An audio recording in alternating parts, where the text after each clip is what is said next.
Heck Every yeah. time a little better.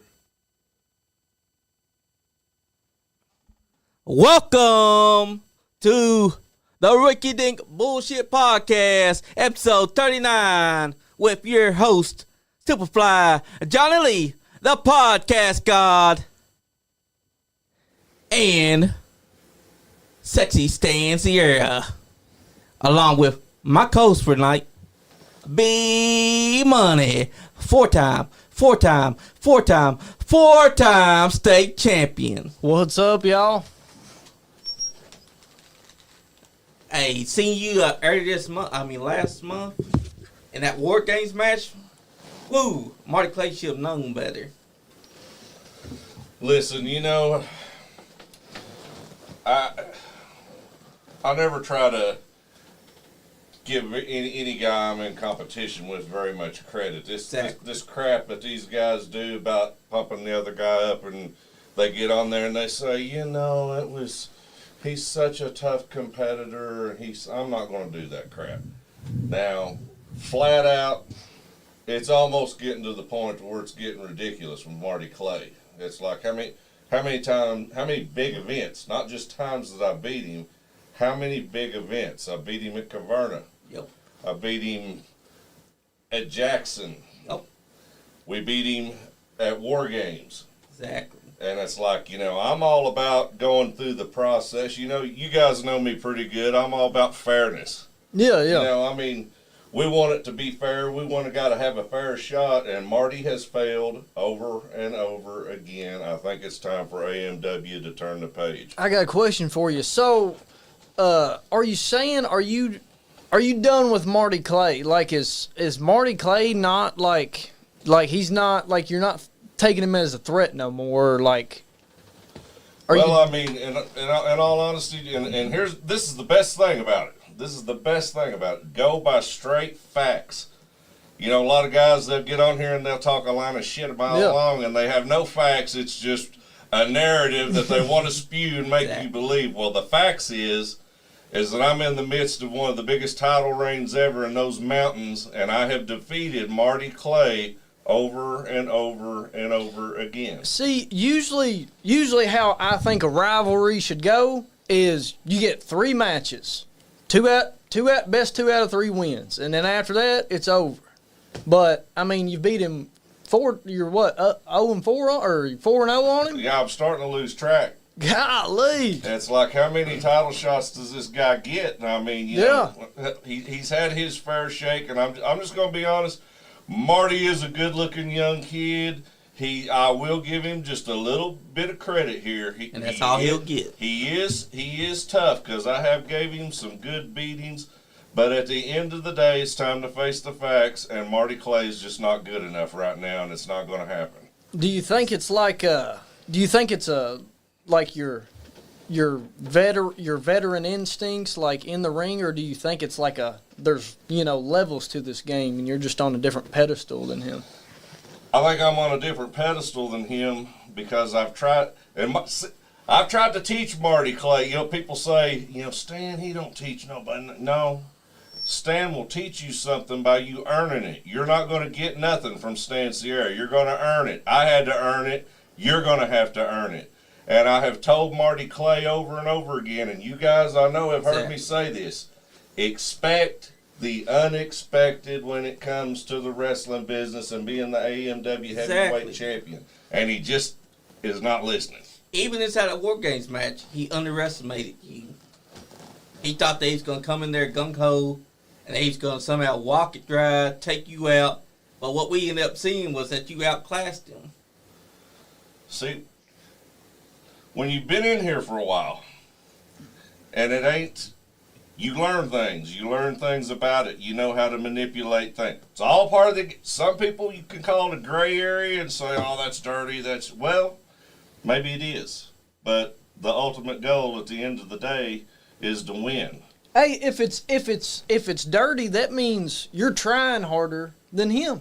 Right. He has he could do some of the same things. Yeah, he can do the same thing back, does he? A backflip or a dive sometimes Yeah, exactly. He focuses too much on those things instead of trying to get the win. And then sometimes you just happen like some like magical wizard puts something in your hand like an object, and you don't know it's there, and you go to punch him, and you realize you hit him with a weapon. Is that what happens? I mean, what is a person to do? I mean, when chaos starts happening, I've had threats from Marty's family, from his mother and other relatives, and when chaos starts happening, especially in his hometown in Jackson, well, I mean, what would you do if you're in a room full of hostiles and they all start going crazy? The referee's down, there's no kind of anybody in command. You're going to go grab something to protect yourself. That is exactly right. That's simply all I've done is I have to protect myself. And he can say all he wants, but you were protecting yourself because... Especially around that many uneducated, they're probably hillbilly hicks. All the same family, Listen, Marty gets naked and chases turtles up and down the creek bank. Donnie Green said, "Hey, Stan, what's up?" What's up, Donnie Green? That's right. One of the baddest men around, I must say. He sure is. Right, as you can see right there, he put his picture up with his title. Yeah. It's a good-looking picture. Hey, if you had had more chances to get inside the ring with Donnie Green, would you have taken it? Absolutely. Hell yeah. Because Donnie Green's one of those guys that gets it. Something that we cannot say for Marty Clay because he's too busy going up top where he's trying to do suicide dives instead of, focus on getting the win. Man, I don't understand. Like, how long you been champ? We're going on 3 years. 3 years. You never got on top rope and done a moonsault, but you're the champ. I don't know why nobody's taking lessons. Apparently that shit ain't working. I mean, with this kind of record, you would think somebody would pay attention and say, exactly. I'm going to have to do that because it's working. 3 years is that's pretty substantial title reign. Now. Apparently they've never heard the lesson about studying the tapes. And because no one's been trying to study you or go back and see what you've been doing that works. Because Mark Clay, he thinks that he's going to beat you, but all I've been seeing is that you've been outworking him, outclassing him, and outmaneuvering him every single time. You even drew his blood recently because he thought that he was going to draw yours. Once right outside the door here. That's right. We still got that blood stain inside there as well. And also counting that one at that one show as well, that would make it 3 times that Mark Clay has played. That's why I say I give him the little bit of credit, the little sliver of credit that I give him, because he does keep coming back. Exactly. But it's just he just can't do it. This is a man's world. Sometimes you got to do manly things, and I just don't think that Marty Clay is ready to step up and make them kind of decisions. Exactly. And you would have thought by now he would have grown a set and realized, I can't beat this man, so I'm going to step back to the very back of the line and let someone else try their hand at it. But nope. He just keeps on. He's glutton for punishment. It's like he's into being submitted. One of the worst things that gets to me more, and it's one of the things that makes me different, and it gets me very, very hot under the collar, is when I see these guys, and Marty Clay's probably one of these guys. I can't say for sure if he is or not. I don't research Marty Clay that much. It's not really met the level of attention to me that I really, need to do it. But that when they get on there and they all start talking on the internet and bragging on each other and kissing each other's ass and telling each other how, let me tell you something. If you slap me upside the head, do you think I'm going to get on the internet and say, you know what, Johnny Lee, damn it, that was a good lick. Thanks for doing that. Have. Appreciate it, brother. You put your hands on Stan Sierra, and I'm telling you right now, I hate your guts. You're my mortal enemy. I don't like people who want to do stuff to hurt me. We're not friends. And it's like, I don't get it. And Marty Clay, that's the difference between me and him. If I have to pick up a stick and defend myself in a building full of hostile people, then damn it, I'm going to pick the stick up and do it. Exactly. Marty Clay, on the other hand, is going to stand around and flex his man boobs and slap high fives with all of his buddies, and they're going to, put their oil on and walk around with their shirts off. Screw that shit. I'll walk around with this. I can walk around with their shirts off. Exactly, and you're not going to let someone slap you. You're going to knock the hell out of them. Right. We've seen it firsthand. Like, you would think that a lot of these young guys that try to step up and take that from you will understand Stan Sierra's going to do everything it takes to not only keep that title, but if you slap him, he's going to knock the fuck out of you 100-time fold. Me and Vic the Bruiser, to this day, still do not speak, and he's been out of wrestling for over 2 years. And I mean, we don't talk, we don't associate with. It's like, you don't just let stuff like that die. It's serious to me. Exactly. Somebody beats me, I'm not going to kiss their ass and tell them how good they are. I'm going to be pretty pissed, more than likely. And it's Marty Clay. That's what he comes from. That's the difference. Are there? I want to know. Are there friendships in the wrestling business? Are there friendships in the wrestling business? I would like to think sometimes that they are, but it's you've always got friends if somebody thinks they can make $1 off of you. That's right. Yeah. And I'm not saying there's anything wrong with that. Yeah. I mean, that's just how it is. Yeah. But I mean, are there friends? I don't know. Exactly. There's a lot of people that I think pretty highly of, so I hope so that we are, but I don't know sometimes. You just never know. Exactly. Plus, there's always someone that wants to use someone in the business.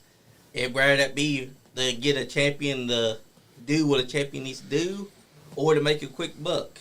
You never know who's your friend.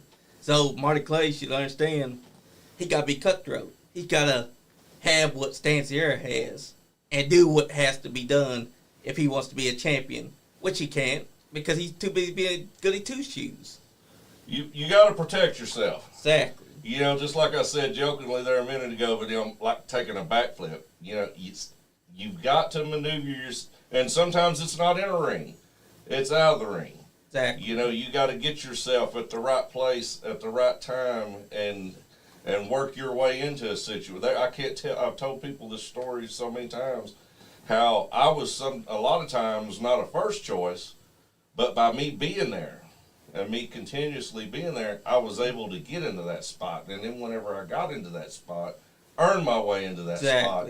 And it's like, that's why now people say, oh, Stan's, he's hard to get along with. No, I earned this spot, and it's not going to be gave away. You're going to come, if you get it. If Marty Clay number one, Marty Clay don't deserve another title shot. So I hope AMW officials are listening and we move on from Marty Clay. But if he ever does, he's got to earn this. It's not going to be gave to him. Exactly, because to be a champion, you got to earn it. You can't just walk up and be like, make me a champion. You got to earn the right to say, I can be a champion. You can't just walk up and ask someone, make me a champion. Put the title on me, please. You got to do what Stan Sierra has been doing day in, day out, earning it. Because he's already held multiple championships, and he's currently holding a bunch of them, not just the AMW World title. He's held so many titles that I think that Mark Clay's grown kind of jealous because he's not held as much as you have. I think expectation is really big for Marty. Yep. And, but that goes back to what I said about there's a lot of expectation on Marty because there's probably 5 guys standing behind Marty that hope that somehow or another they can ride off his coattails and make $1. Yeah.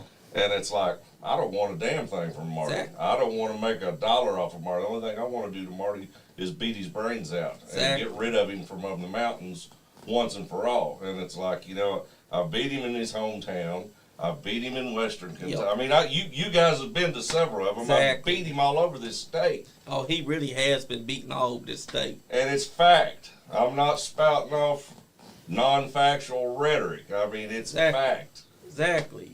And you got to think, when will he realize he can't beat you. So why does he keep on trying? Is it because he's a glutton for it? Does he expect you to suddenly be like, well, Marty, I like you. Here you go. You can have my title. That ain't happening.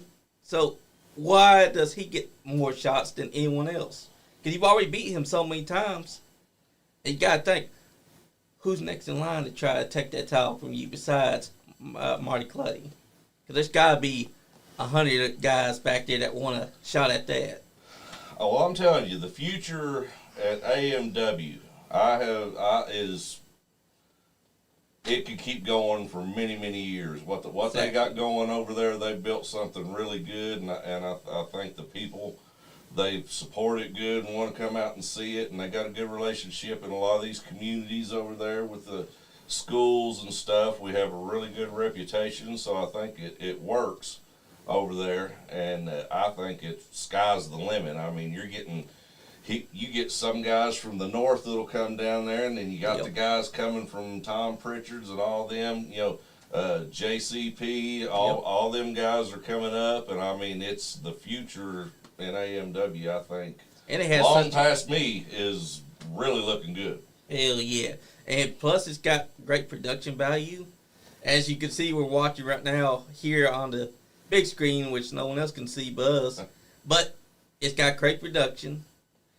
And you can tell that AMW puts a lot into what they do. They want to present the best product that they can, which is something that a lot of wrestling companies should pay attention to, because if you want to make it anywhere inside the business, you got to present yourself like a professional wrestling company, not be like a joke. Exactly. And right there, we can see Mega Destroyer. That's one of the guys that we've been impressed with lately, because this guy gets it. He understands everything that you need to do to get the fans to want something. But I preferred him when he was, being cutthroat. Because him being friends with a guy like Bo James and friendly with the crowd, that's just going to hinder him in the long run. Because he held the title that he had for such a long time, and now he's all friends with them. It makes you think. Oh, this is also my first time watching War Games. Oh, was it? Yeah, this is my first time. I wanted to come, but I didn't know it was happening until we had the podcast with Brandon T. Wilson, and I think I was already doing something. Yeah, I think you were doing something with your girlfriend's family. Yeah. But that's supposed to be Zexy Z Collins right there, the one with the black pants on, that Mega Destroyer is taking apart. Yeah. And that's Voodoo King that's on the corner as his tag team partner, dressed like Papa Shango. Yeah, because Godfather's there. Yep. And then that's Handsome Bo James as Mega Destroyer's partner. You see, the reason why I wanted to come see War Games was for you. We knew that Stan Sierra was going to be taking names and kicking ass. And Marty Clay found out the hard way, just as did everyone else that was inside that match. Because what did you think about your team for War Games? That's what I was thinking. I love my team. I mean, when we come together and was planning that well over a year ago, I started talking because, see, here's the thing. We'll just go back on a little quick backstory, tell it all real quick here. Yep. Kyle Maggard. I've hated Kyle Maggard ever since I stepped foot in AMW. I've never liked Kyle Maggard. But, as time went on, I moved away from Kyle and kind of went and done my thing. He went and done his thing. And it's like, I noticed in Hazard and in that community that Kyle was they take Kyle for granted. Yeah. And it's like, so I started nudging him a little bit, and we started breaking down the walls a little bit, and then we actually started talking. Exactly. And what we'd come up with is what we really wanted was to have veterans and youth all mixed together. We didn't want to just get a group of veteran guys together. We wanted guys like Chris Crow. Yep. We wanted guys like Eric Porter. Yep. Adrian Alexander. We want to mix the young guys with the veteran guys, and it clicked. Unfortunately for me, I got hurt, but then But when we come back at the War Games, which you guys seen, if you've watched it, you know, when we come to it, all come right back together, and we just picked right up from we left off before I left, and it was like, not that I'm saying that I'm the most important piece, but I am a piece that makes that wheel go good. And whenever we was all together there the other night, I mean, we was taking care of business, no doubt about it. Because that was perfect. Having A.J. Alexander, Chris Crow, Eric Porter, that's a stroke of genius to have on your side. Do you like tag teaming? Sometimes, like sitting here watching this with you guys, you know, down in Virginia and other organizations, me and the Mega Destroyer there held the tag team championships. Oh, yeah. For quite a long time, and he has always been one of my favorite tag team partners. He is a 100% legit collegiate. Like you, I mean, he's a legit wrestler. I mean, I noticed him earlier. He was doing some funky stuff, and I was like, he's a technician. Like, this guy he knows, and like I could tell that he was some sort of collegiate wrestler too. Yep. Exactly, and he understands that less is more inside the business. Like, you get all these other guys that want to do too much, and this guy's like, no, let me show you how it's done, and the fans respond to everything that he does. That's something that a lot of young guys can learn from the older generation. Just study the tapes because they're all there.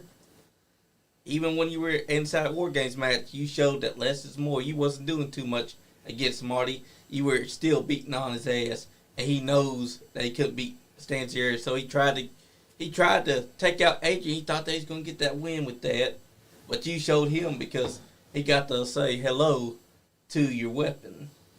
Well, you know, and perfect example of what we've been talking about.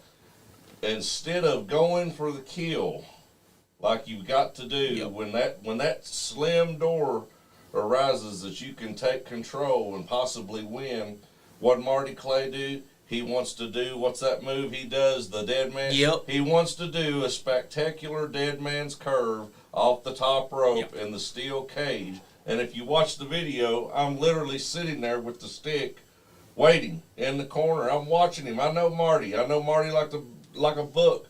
He goes for the high flying move that's going to do nothing, and I'm standing right there. Exactly. There it is. I mean, that's simple. That's something that all of his team didn't understand because none of them was trying to go for the kill. They all had opportunities where they could have went for the kill, and they just like, nah, I just want to continue beating on these guys. And then Marty Clay, for example, goes for that dead man's curve off top rope. That was a big mistake because that not only weakened him, but it allowed you to bust him wide open and get the win. Well, you know, and get this, just what we've been sitting here talking about, and this is why I say sometimes it's all about high-flying moves. It's about brains. Exactly. Why, God, oh why, did nobody but me think to bring a weapon inside a no-holds-barred steel cage match? Good question. I mean, you know what pisses me off? They make you have to be the bad guy for being the smartest guy there. I mean, how no holds barred, and nobody brought nothing to the ring except for me. You were the only one that thought ahead of time. And then when you pull it out, everybody's, oh no, you can't do that, Stan. Yeah. I mean, look at that right there. Fuck? That's your team right there, outclassing his entire team. He thought that having Zodiac was going to be a big time player. But guess what? He should have realized Zodiac has a problem with Misery, and Misery found himself getting inside that cage and taking out Zodiac and before leaving. That was between them. But Mark Clay should have realized you can't count on the monster Zodiac to fight your battles for you. You have to do it yourself and be a man. Why did none of them think, oh, I'm going to break a steel chair, I'm going to bring this weapon? Only you were the smart one to do it. And yet, you're the guy that they all hate? Just because you were playing by the rules of the cage match? There was no disqualification. You could use any weapon that you wanted. It's called War Games for a reason. And as we see Wayne Moxley out there, peeking out there, looking at them. I guess he's trying to listen in for an advantage on how he can take you out. Because that's the only reason I can think of this goof that's coming out here smiling and thumbs up in front of the crowd while behind a curtain. Listen, I don't know, but somebody needs to tell him to do something about that 1970s porn star mustache he's got going on there, because it kind of creeps me out when I see it. That's all. Yeah. I don't like it. I'm going to have to tell him I don't like it. It does look like that because he calls himself a dream weaver, but have you seen him weave any dreams? Only nightmares. Exactly. Only nightmares. He's got a tag team partner, Bob, that goes around. Bob, that's all he tried to do was bite me. I know, right? Bob was probably the smartest one. He knew he could bite out of all of them. The one that acts like he's got the least amount of sense was the one that actually was the smartest on their side. Exactly. But he was someone. You can't expect much, though, too. I mean, you got John Noble out there, and John Noble, I said, and I stick by it firmly, he is the Billy Gillespie of the southeastern Kentucky over there. He's a terrible coach. He's been a loser everywhere he's went. Yep. They've moved him all over the mountains. I guess someday they'll move him out of the state so he can start being a loser in another state. But for whatever reason, they keep giving him job. And he trained Marty Clay, so that explains why Marty Clay's a loser too. Exactly. Exactly. And it all comes full circle because he keeps on trying to take your talent. He just hasn't realized yet. Who trained you is why you're a loser. John Noble did it. And John Noble thought that joining the team, that he'd somehow do something against you, Kyle Maggard, and the guys. And he found out the hard way. Never put your eggs in one basket. And that's exactly what he did. And I'm gonna AMA or what is AMW. AMW? Yeah. Man, just watching this product, honestly, like it's so professional how y'all do it. Like the cameras, like y'all really put forth the effort to make a really good show for these people, and I hope y'all really get the views that y'all deserve, because this is amazing. Like even on like the videos, like it's got the little AMW logo, it's got their names, it's got y'all got the professional curtains and lights. It's amazing what y'all are putting on in Kentucky right now. They put a lot of work. I watched these guys. I had went over to the school prior to this and done an anti-bullying. AMW does an anti-bullying program at the schools, and we'll go and talk to the kids and stuff like that. And went down and checked these guys out when they was putting this together, and I'm telling you, there was a lot of work going on. Yeah. A lot of work going on. Exactly. Because this is great production. Like these guys, they never miss. I've been to several AMW shows now, and they've always had great production, great setting, great setup. I've even helped set up the ring and tear down.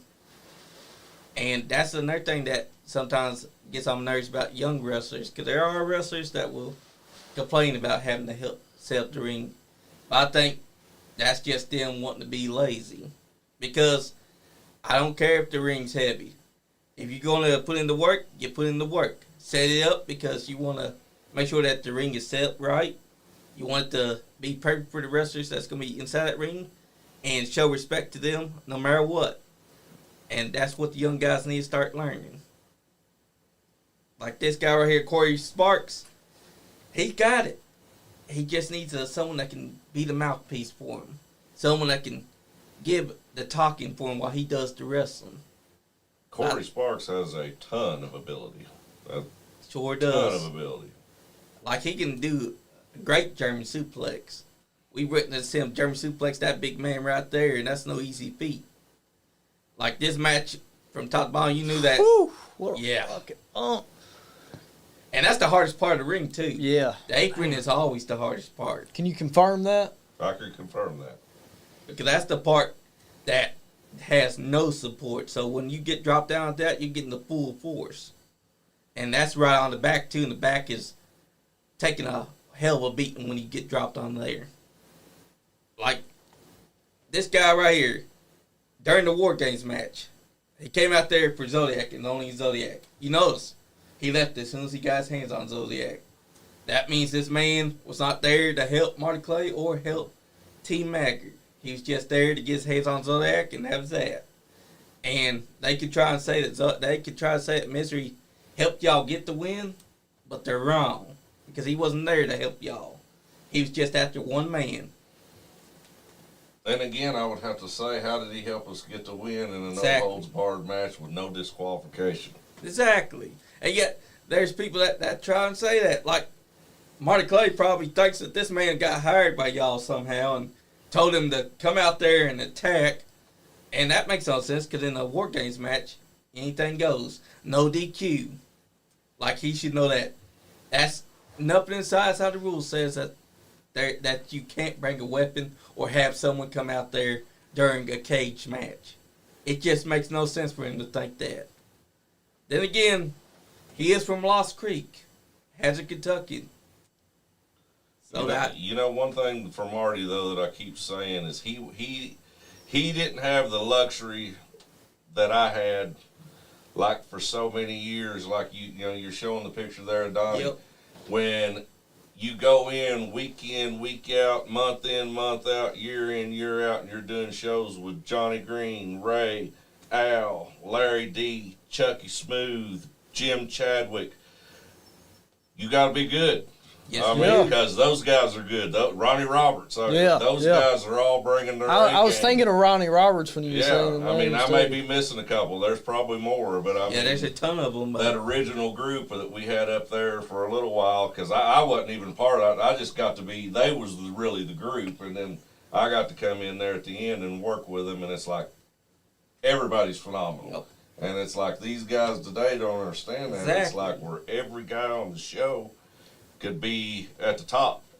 And it's like, that prepares you. Yeah. When you go to these other places, and it's like some of these shows, they may not, because we really do here in Kentucky, I have to say. I mean, even right now, even though I've got less time than more time looking ahead, here in Kentucky and around here, we've got guys that are as good as anybody you'll watch on the internet. If you get on YouTube and search and watch, our guys are as good as anybody around. So. Especially because you've been wrestling for TCW, which is a phenomenal promotion as well, and you've been locking horns with a lot of talent during this time. Like, I've seen you lock horns with a multitude of them, like Marty Clay, who still doesn't understand that he's not going to beat you no matter what, so he might as well pack it up and let someone else get a shot at you now. Has it like, so when you versed Marty Clay these 4 times,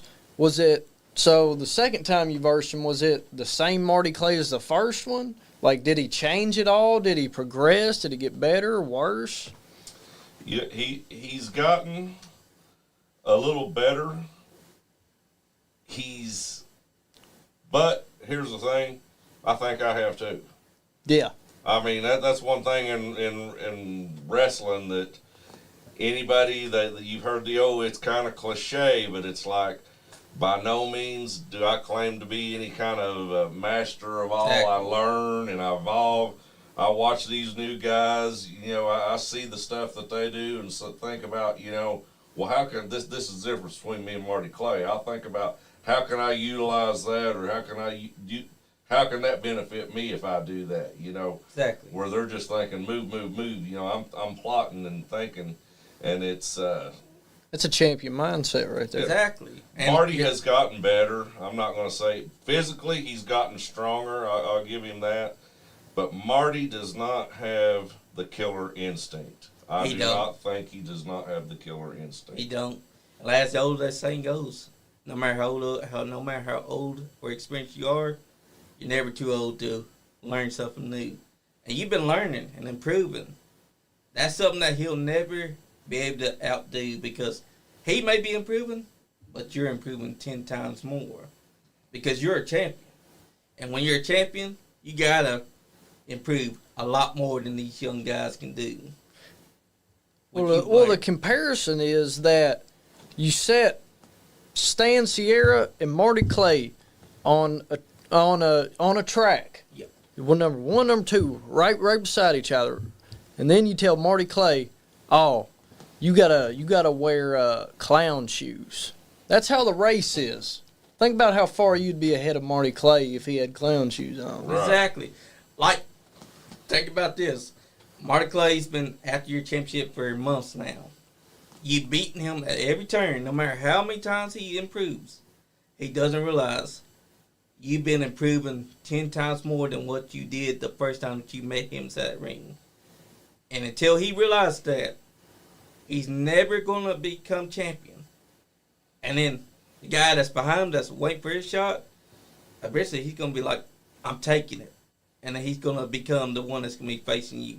So Mark Clayberry realized if he wants to try to take your title, he's going to have to pay attention to everything that you do because you're improving 100-fold.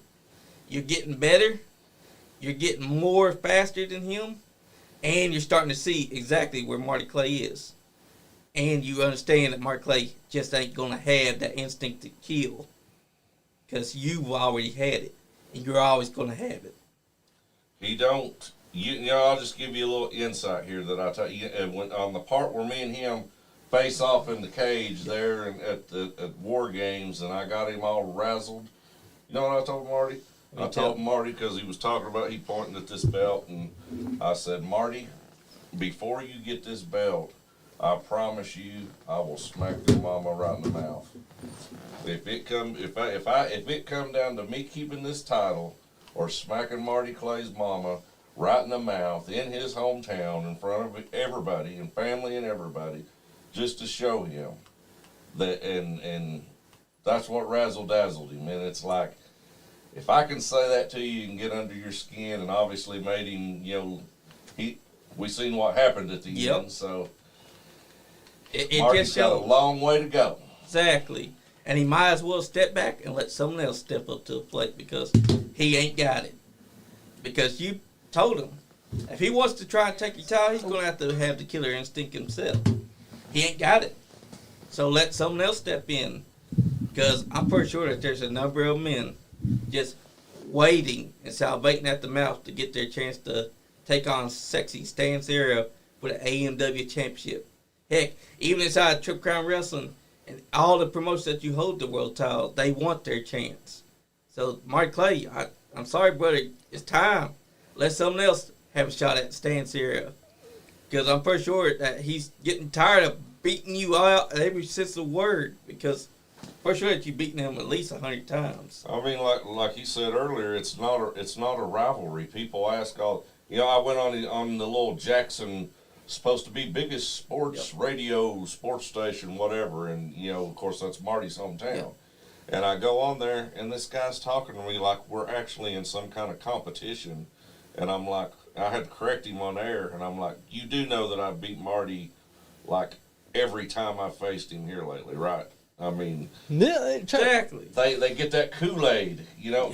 that's what Marty's used to. It's that type of deal. It's like, you know, you kiss his ass and kiss his ass and kiss his ass and tell him how great he is, and then he starts drinking the Kool-Aid, and it's like. But here's the thing, and Tracy Smothers used to always say this. God rest his soul. That's why you wrestle the match. You can say whatever the hell you want to, but at the end of the day, you got to get in the ring, you got to wrestle the match, and you got to produce and get the winning outcome. I mean, that's, Exactly. You can say it all you want, but saying it and doing it are two different things. Exactly. Like, it's not a feud because you've beaten him so many times. For it to be a feud, he would have at least had have gotten. I've beaten him one or almost two. as many times as I've beaten his teacher there. John Noble. I beat his teacher there since we. This is really quite ironic. I beat Marty Clay in his hometown. Yeah. And I beat John Noble in his hometown. Damn. And the irony is that Marty Clay got taught by a loser. So that, by definition, that made Marty Clay a loser because he sure, even though he's improved, he sure ain't improved in the brains department because he's not been paying attention to you. Every time he does pay attention to you, he somehow gets flustered because you say things that get him under his skin. I bet that even John Noble gets flustered every time you say something to him. So by proxy, there's your answer to why Mark Clay will never beat Sexy Stan Sarah. It's not a feud because you've beaten him every inch of the way. And if this is a race, you've already beaten him 100 miles ahead. So, Exactly. And, like, it's about time that Kyle Maggard start listening to you. Like, you told him ahead of time. You told him, hey, listen to what I'm telling you. Don't listen to these idiots. And he finally started listening. You think about it, since you've known Kyle Maggard and you've seen his attitude this past year all summer long. Kyle Maggard stepped up to the plate, and he was a force to be reckoned with all summer long. Everywhere he went with that Southeastern Heavyweight Championship, he defended it against everybody, and he stepped up to the plate. He's a different guy. Exactly. I think after this summer, it's AMW era in Kentucky. That's right. Because Kyle Maggard stepped up. Stan Sierra continues to step up. There ain't no one on Stan Sierra's level and Kyle Maggard's level. So I think that all the other people should stop what they're doing and pay attention to what Stan and Kyle do. Because we're starting to see AMW become this masterstroke of genius. Because you got stars like Stan, the world heavyweight champion right there. And then you got Kyle Maggard, who finally listened to him. Ain't nobody beating that team, if you think about it. Because as War Games proved, when y'all are on the same level, nobody's on your level. I mean, and facts are facts. Just like I keep saying, that you can talk, they can talk. Yep. But the facts, at the end of the day, I am the MW heavyweight champion. Kyle is the Southeastern heavyweight champion. Chris Crow and Eric Porter are the tag team champion. Yep. Adrian Alexander, this whole time that I had been out, I can't tell you how important the relationship between me and Adrian Alexander was. I was always in contact with Adrian. He kept me in the loop on what was going on, where we was going with it, and it was mine and his relationship growed. And Adrian was probably the most important asset. I mean, he was there all summer and held that together, and he done a great job. Exactly, because you need that whenever you're out with injury, because you need someone that you know and that you can trust that's going to keep you inside the loop, make sure that you know what's going on, so that when you do come back, you're going to come back strong because you already know what it's all about. Because you knew it already ahead of time before you entered that War Games cage what Mark Clay's team was going to be about, what they thought they were going to do. And when you got into that cage, you shut down every one of them. Because I saw you beat on all of his teammates. None of them could handle you. So that just proves Stan Sierra one step ahead of Mark Clay always. And plus, I mean, look at this. You got John Noble trying to dance while Kyle Maggard's just focused on taking them apart. Like, that right there's the problem. You got someone right there that's ready to kill someone, and then you got the other guy that's like, I'm just going to dance here for you, brother. What do you think something went wrong with Marty's team, or do you think that, like, your team was just unbeatable? I honestly just think that our team was unbeatable, and I think our team was a unit. That's the thing that when we put this together, and we sometimes you hit on it, sometimes you don't. Sometimes you'll get it something and it won't go for very long, but we hit on this, and like I said, you know, then when I went down for a while, the team didn't crumble. I mean, just everybody stepped right in there, and the team just kept going. That's a unit. Exactly. I mean, where it ain't defined. I said from the beginning, the guys that we wanted to get in this group, we wanted guys that could stand on their own, you know, as their own man. Yeah. You know, and every one of them guys can do it. All those guys are successful in their own rights. Chris Crow, Adrian, even Eric, they're all champions in other promotions, you know, throughout. So I mean, all these guys are winners, and they're intelligent as well. They knew what they were doing. Now you compare that to Mark Clay's team. That team wasn't cohesive. It almost felt like none of them were tight knit. It felt like they just threw each other together because they had a common goal. They didn't even think about what they wanted to do. When they got inside the cage, all I saw was deer in headlights. Every time they saw each of your teammates come out there, I just saw them stop and stare, all wide-eyed and doe-eyed, because they knew that they were looking at a unit. I think it was too personal. I think they, if you could believe that, I think they let it get too personal to where it clouded their decision-making capabilities because, John wanted to kill Kyle. Eric and Chris had the thing going with Moxie and Brutal Bob. Yep. And then Zodiac in there. It was just, I think their grievances was personal, where ours was we was working as a unit. Exactly. And that ended up costing them big time because you had Marty Clay with the sign that he was going to hit that dead man's curve off the top. You had Moxie and Bob not even going for the kill. You had John Noble. He's trying his best to go for a kill, but he too just ain't got the killer instinct. All of your teammates, they had the killer instinct. I saw Chris Crow, Spirit Man, in half. That told me Chris Crow was ready to kill someone that night. None of them that y'all were fighting, even though they had it personal, they didn't try to go for the kill because they were so personal that they got so invested on what they wanted to do to y'all that they forgot what was important to the match, to win. And that allowed y'all to stop anything that they were doing because they were they didn't even go for the pins, if we're honest, because not once did I see them go for a pin where they had the guy down. They're like, nope, sorry, hey, Ready X is tuned in. And I'm sure that he knows that your team had the advantage because y'all knew what y'all were going to do compared to Marty Clay's team. Because as you can see, John Noble out there decided to dance instead of go for the kill on Kyle. And that's supposed to be personal between himself and Kyle. But only Kyle's the one that's thinking, I'm going to take this man apart.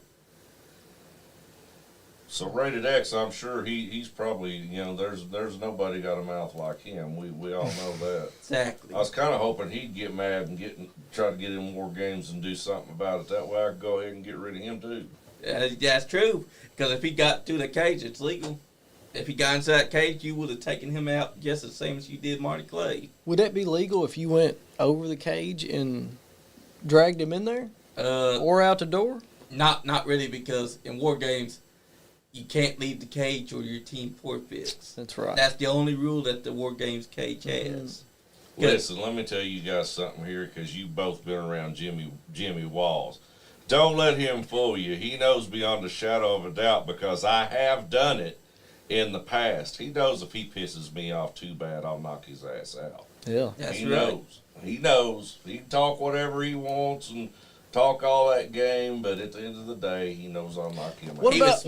What about this though? Prime Rated X, champion, unbeatable, god like Stan Sierra. Who would win? Easy. That'd be you. I would. Exactly. Because you've already whooped his ass several other times that he stepped up on you. And if he been dumb enough to try and get inside the cage, you would have whooped his ass then too. Because he knows. He was smart that night. He was like, I don't want to jinx it. He'll beat my ass. I'm going to stay out here on the commentary table. I'm not even going to try it and go after Stan Sierra. Even though he was mad. He knew that if he stepped to that door, anything goes, because you would have been right after him. Let me tell you something about Jimmy Walls. Jimmy Walls is an ass kisser. He's done it his whole career. That's how he's made the money, by kissing ass. Stan Sierra is an ass kicker. Exactly. I'm not kissing nobody's ass. I kick ass. That's what I do. Right or wrong, like me or not, that is the only reason I ever wanted to be a wrestler. Plain and simple, is I physically like to smack the piss out of people. Exactly. And it's just, that's my avenue to do it. I mean, that's why you're the champion. I'm not like Jimmy Walls. Jimmy Walls wants to hug the babies and, take pictures with all the ugly gifts that want to crawl out of the rest home. And it's like, I'm not about that. And he's always on commentary dressing you down just because you're doing what it takes to win. It's like, yeah, he is always tearing you down on commentary. That's a little, man. You can't be you got to be an even commentator. Exactly. You can't hate on Stan for doing what's right. Is this PG rated show or what is what you get anything goes. Listen, I'm gonna tell you the truth about Jimmy Walls right now. What really bugs him more than anything is sometimes. Do you got the chat on? Yeah. It's on, but Oh, because of StreamYards, I got on my phone here. okay. Sometimes when I'm in the ring and he sees me come out and he sees how I am and he sees I've got about a half a chub going from excitement and getting ready to smack the shit out of somebody. And he's sitting there and he knows that he's took handfuls of blue pills day in and day out. And, Exactly. And he can't even muster a jerk That's true. or a quiver. It's just so he hates me. He's always hated me.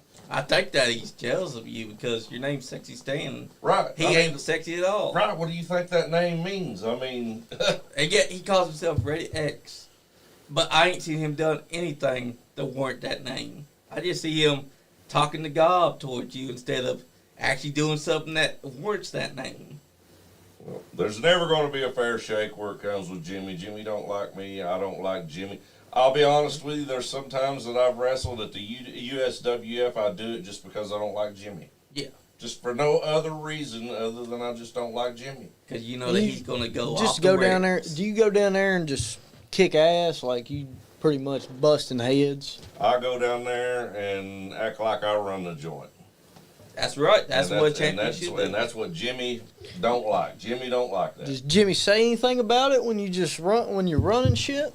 Listen, Jimmy, year after year has done everything he can, and honestly, I think, like I said earlier, he's made me better because it made me have to think more by him putting me in this match and that match. Whenever I was the USWF heavyweight champion, he was always coming up with these crazy matches to try to get me beat, and he never could do it. That is a bias right there. That is Putting you in bias. crazy matches just so he could take the top off you.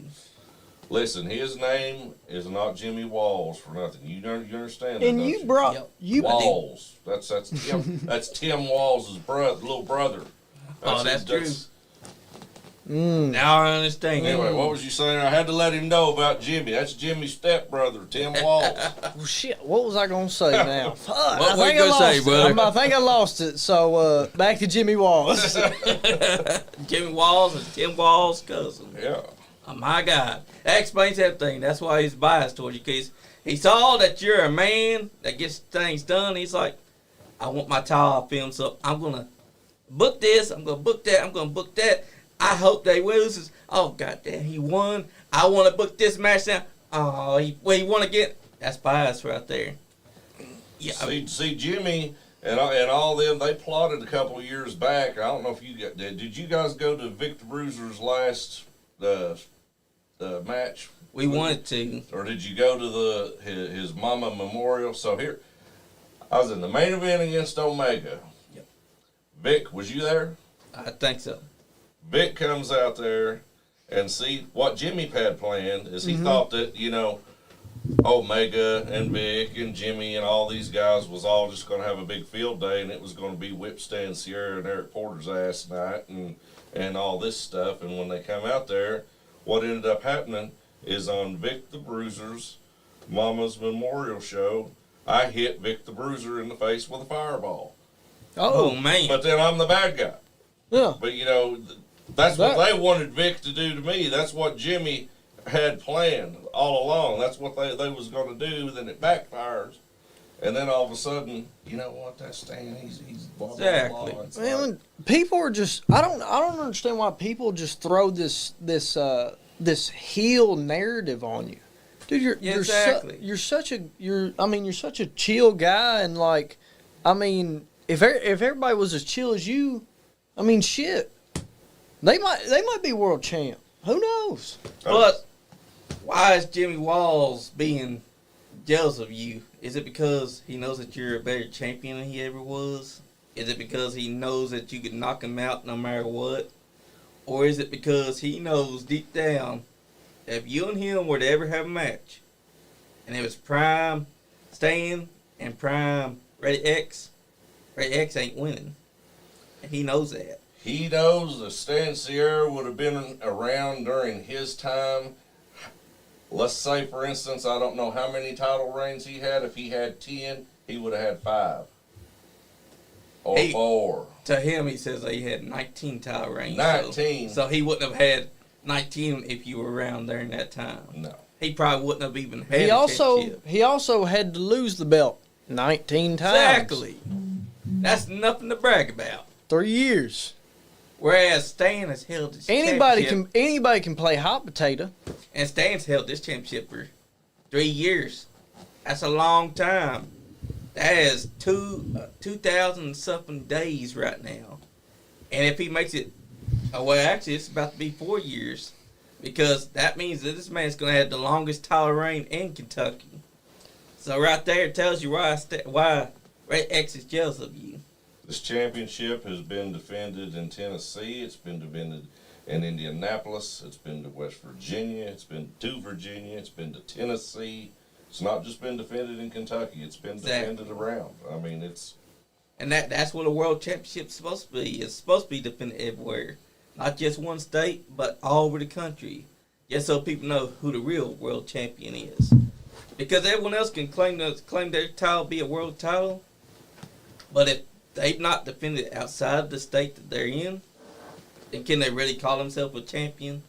Because you defended all over the place. You didn't defend it just in Kentucky. You've been defended everywhere. And I guarantee you that if you get a chance, you would defend it across the seas as well. So that right there tells me why Jimmy Wallace is jealous of you. It makes sense now because he's always saying things about you on commentary. But I've not seen you do anything that he says that you've been doing. So, I mean, you've explained yourself. Everything that they say, oh, Stan's dirty this, you've explained, and it sounds more logical. Exactly. Plus, you didn't cheat during this match because this match had no rules. The only rule was you couldn't leave the cage. You're allowed to use weapons, which these idiots, for some reason, did not think to bring into the ring. But you were smart enough to be like, you know what? It's no DQ. I'm bringing my weapon with me. And then you used it because you saw your chance. Because none of the other guys were willing to do what it takes to get the win. And that's why your team won. Because you were willing to get your hands dirty when they wasn't. That's what a lot of these wrestlers don't understand. They're being goody two-shoes. They're trying to cater to the fans. And they're not understanding that if they want to win, like Stan Zero, they got to get their hands dirty and do what it takes to get the win. Well, I mean, you know, everybody. I'm not gonna shoot myself in the foot here. We all want fans at wrestling shows. Exactly. But the difference between me and, say, some of those guys is I do not allow I don't give a damn what you pay to get in. You do not dictate to me what I am, who I am. I'm Stan. I've always been Stan. Exactly. I'm a redneck. You can hear it in my voice. Couldn't hide it if I tried. I'm a redneck. That's just how I am. Exactly. I'm a redneck ass kicker. I'm going to be that way until I'm done, and that's just the truth of the matter. That's right, and that's why Nancy Roberts loves her some Stan Sarah. She's a longtime fan of yours, and she'll always carry that banner of sexy Stan Sarah. Man, speaking of that, I've been a fan. Hold on. I've been a fan of Stan since I was a little kid, man. I think the first time I ever seen Stan, it was up in like, it might have been Paris. I remember like, if I seen like one of the shows from back then, I could tell you what built, or I could tell you what it was. But it was the night Ronnie Roberts won the belt. And I think you were on the card. It was the first time I got to see Stan Sierra, and I was like, that's a badass fucking dude. Hell yeah, he is. When me and Andy first saw Stan, we knew that's a world champion. Looking at him, he looked like a star. He carried himself like a star. He was a professional wrestler. And you could tell just from looking at Stan Sierra that his opponent wishes that he was sexy Stan. That's the real reason why Jim Walls don't like him. Because Jim Walls wished that he was Stan. But unfortunately, there can only be one sexy Stan Sierra, and he's right here sitting inside the ring. And he's holding all the gold. And right now, he's going to hold that title all the way to 2025. That's the championship of Kentucky right now. Yep, the AMW championship. He is sitting on the throne, and nobody is gonna dethrone Stan Sierra. Listen, let's just put this into perspective, and it's a fact. It's not. I'm not sitting here blowharting, but I had this championship for over 2 years. I lost it in a fluke to Marty Clay. I came back, defeated Marty Clay, and that was 3 years ago. So 5 out of the 6 years I've had this championship. 5 out of 6. Exactly. That's unheard of in today's time. Exactly. That fluke victory is all that he's ever going to have. Because all he needed was a fluke. He thinks because he can't beat you seriously. Well, what he's been trying to do is, he's rubbing the promoters back, kissing ass, and then keeps trying to, because he got that one over on you, he keeps trying to pull another fluke. Yeah. Well, see, here's the funny thing about that. It's like, these guys want to cry on that. John Noble, the one and only time that Marty Clay ever beat me, lo and behold, John Noble grabbed a hold of my stick when the referee was down and hit me in the gut with it. Exactly, and they want to talk. It took both of them and my stick. Exactly, that's the only way that he beat you. Mark Clay needs to understand he'll never beat you fair and square because he had to. But you're the bad guy when the ref's down and you hit somebody with a weapon. Exactly. See what I mean? So that's the biasness that I'm seeing too. We got a lot of pointing fingers at Stan for no reason, and yet John Noble was taking Stan's stick to Stan and acting like Mark Clay beat Stan fair and square. No, he didn't. He's never beaten Stan fair and square because as we've seen, when John Noble's not involved, Mark Clay can't get the job done. So when Stan comes on the show, when he walks in this door, there's a certain aura that you give off when you come in that's just like I just feel elevated when I'm around Stan Sierra. And I want to know, like, when you walk into the locker room, do you feel fear? Not fear of, like, other people. Like, can you smell other people's fear of you? Not really. And then, because I'll be totally honest with you. It's when I get to that parking lot, and like when I'm there, I'm laser. I mean, even when I come in and I start shaking hands and saying highs and lows, and it's like, I am always laser focused on what I'm doing and in my own little deal to the point to where because I just focus on what I'm doing.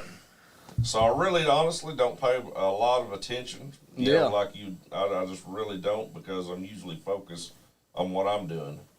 That's what I'm always trying to concern myself with. You always smart. Got these people that this one's worried about this one and that one and blah, blah, blah, and this and that. I've always just tried to stay focused on me, Exactly, because that's smart. You're focused on what you're doing and not caring what they're doing. See here, right here.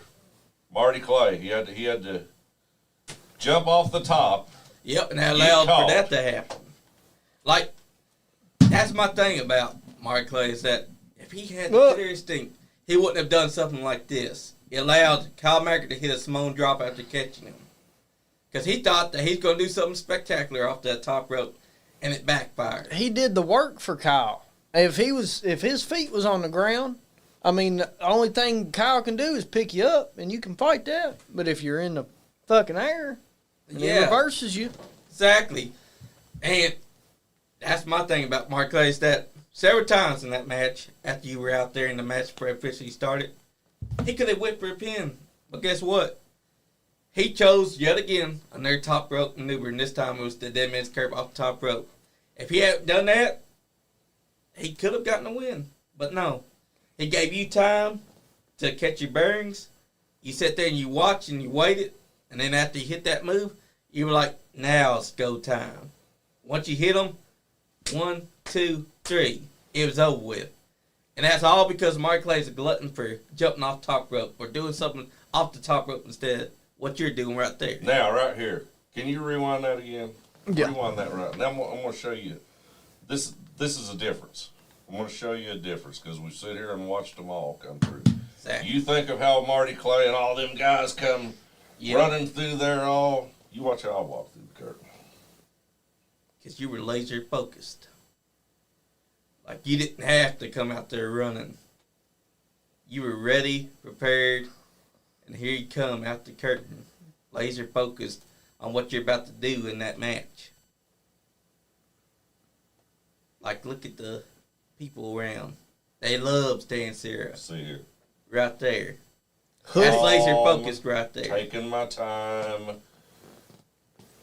Just like you're supposed soaking to. Soaking it in. Soaking it all in. No, ain't no big hurry. A cage ain't going nowhere. There ain't no reason for me to Talk a run out little there. shit. Plus, you had your weapon with you. We make sure, just because Mark Clay didn't bring a weapon in, you were going to make sure that you were going to adhere to what the rules are. It's a no DQ match, so you might as well bring it. And there you go. You take your time. You're telling the fans, you think this guy's going to beat me? He ain't beating shit. You're telling those fans to shut up, sit down, and pay attention to what championship looks like. Because right now, you're about to step to that cage, and you didn't even have to get in there. You're taking your time. You're soaking it in. You're paying attention to what they're doing. Pay attention to what the fans are doing. You even wore your whole, your walkout, stuff. Like you wore man, look, you're just chilling. Exactly. They all just came in. Oh, let's high wore five, themselves down. kiss the baby, sign the titty. Oh, get in the cage. No. They wore themselves down is what happened because And then by then they're happy. You don't. I'm not fucking. When I was wrestling, I was never happy. I didn't have a thought in my brain. The only thing was freaking just knowing. Like I didn't even think I wanted to kill somebody when I get in there. I don't want to be your friend. Like he said earlier, I don't want to be your friend, dude. Exactly. When I step my toe on that line, all I could think about is just doing whatever horrible things to this person. they're ripping a man's shoulder out of socket. Ripping people's shoulders out Which of socket. is something I can't say about Marty Clay because, as you saw, Marty Clay took instead of jumping on you right then and there, he waited and he was just talking trash. And you're like, you going to do something or what, little man? He didn't do nothing. That allowed Adrian Alexander to come in. I know that was Chris Crow. Chris Crow come in and attack him. No, it was Adrian. I keep getting confused because Chris Crow likes to wear white pants too. But he attacked him from behind and Marty Clay went down. But here's the thing. Marty Clay could have attacked you right then and there, but he didn't do it. He instead wanted to run his mouth. That's another thing that gets me. Like he had the chance to take on Stan Sarah right there and then, and all he wanted to do was stand there and talk crap about you. And that allowed AJ Alexander to come in from behind, take him down, and then you and Kyle Macker to double choke slam him. My God. That's the difference between Stan Sarah and Marty Clay. Marty Clay wants to talk at the jib. Stan Sarah wants to do what Stan Sarah's going to do. And right there, you got these two goofs trying to attack you and do something. But here's the thing. You're not even sweating, Brutal Bob. They can beat on you right now, but you're smart because you know that as soon as they let go, you already got their number. Because they can come in at you all they want. Because right there, look at that. You're already on top of Dreamweaver after he already attacked you inside the corner. So right there, that just proves who sexy Stan Sarah is. You're smart. You know what you were going to do. They didn't. Zodiac there. Zodiac been a friend of mine for many, many years. I never in 10 million years thought that me and Zodiac would be going at each other. We've always been allies. It's always worked out for us. That was very strange being on the opposite side of Zodiac. Did it kind of hurt? Like, because, you felt like you had that connection with him. You know what? That's just like I practice. I practice what I preach, and I always say, expect the unexpected.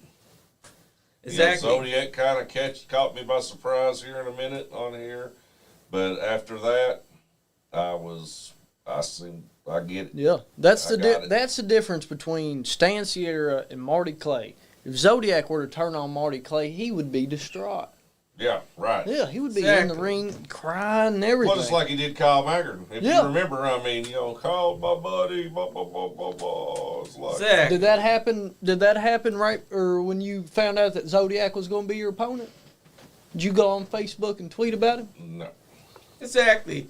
Nowadays, you see someone turn on you, they're quick to jump onto the Facebook, be like, oh, I thought he was my best friend, my buddy. I can't believe that we broke bread together and he attacked me for my. That is keyboard warrior. A big thing that I think Stan Sierra is about is. Hey, look, the disrespect, they're using your weapon. That's yours. What? You see, that's disrespectful. They're grabbing your weapon while you're over there inside the other ring and using it. And you're telling Zodiac, hey, Oh, we could have been best friends, but guess what? Zodiac was stupid. He didn't listen. You were telling him, yeah, we'll shake hands, but I'm still gonna whoop your ass. Which you're about to do when he makes that mistake. See, he's letting Marty Clay rub off on him because he's about to do the ultimate mistake. Here it comes. He taking your hand. You're shaking his hand. And you're telling him, hey, me and him are friends now. Up. And then he decides to do that. Yeah. See, never in a million years did I think that Zodiac would turn on you like that just because of Marty Clay. And look at him. He thinks that he's done something just because he black hole slammed you. But here's the thing. Did his team win? He's got to remember. Did your team win? Nope. Well, that's the difference. Even with that going on, what I do, I get up, I pick the stick up, I knock Marty's brains out with it. Exactly. And then you got back up to your feet, and you're about to take on Zodiac again. Zodiac's trying to cheat, trying to keep you from attacking him. Gives you an Irish whip. Nope, he's trying to heart punch you. How But see, was you're it? smart. How was it being in the cage? Were you are you very familiar with cages? I mean, I think you've probably been in a couple cage matches, but do you like them? Do you not like them? I do like them. I like the excitement of a cage match. I like the fact that it's just balls to the wall, fist fight, whoever. I feel like a steel cage or a Hell in a Cell match would definitely fit you because it's just two guys 1-on-1 and there's nowhere to go except if you climb out or Exactly. Plus, a cage match allows the ultimate sign of battle because y'all don't got to worry about anyone coming in. Y'all, it's just you two going down with 4 cell walls between y'all. And that right there is one hell of an environment because that brings out the wild side of a man. Because you got the cage and then you got you. So what's the fear about it? It's just 2 men thrown down. Either he's going to knock you out or you're going to knock his ass out. Anything goes, and that's one thing about Stan Sierra that has always been worked out for me is it seems like the crazier it gets, the more chaotic, the more out of control. It's like I excel in that. I excel better than I would a technical, Dean Malenko man of 1,000 holds, because I don't have 1,000 holds. Exactly. I mean, that's just the truth of the matter. But I got that right there, and whenever that lands up on the side of their head, it does just as much damage as that arm bar or whatever does. Plus, in a cage match, when it's just you and the other guy and those walls can become a weapon because you don't even need a weapon. Now, what I think on the video here, it shows me. I tell me I'm a lot better dancer than John Noble. Yeah, watch this. I'm a whole lot better dancer than John right. Noble. Watch this dance. And I didn't even know he had done it. Exactly. Like he thought that he was dancing, but then you showed him what sexy Stan Sierra can do inside that ring. Damn. Nice elbow drop on Mark. You see that? Mark Clay shriveled up and died just now after you hit that elbow.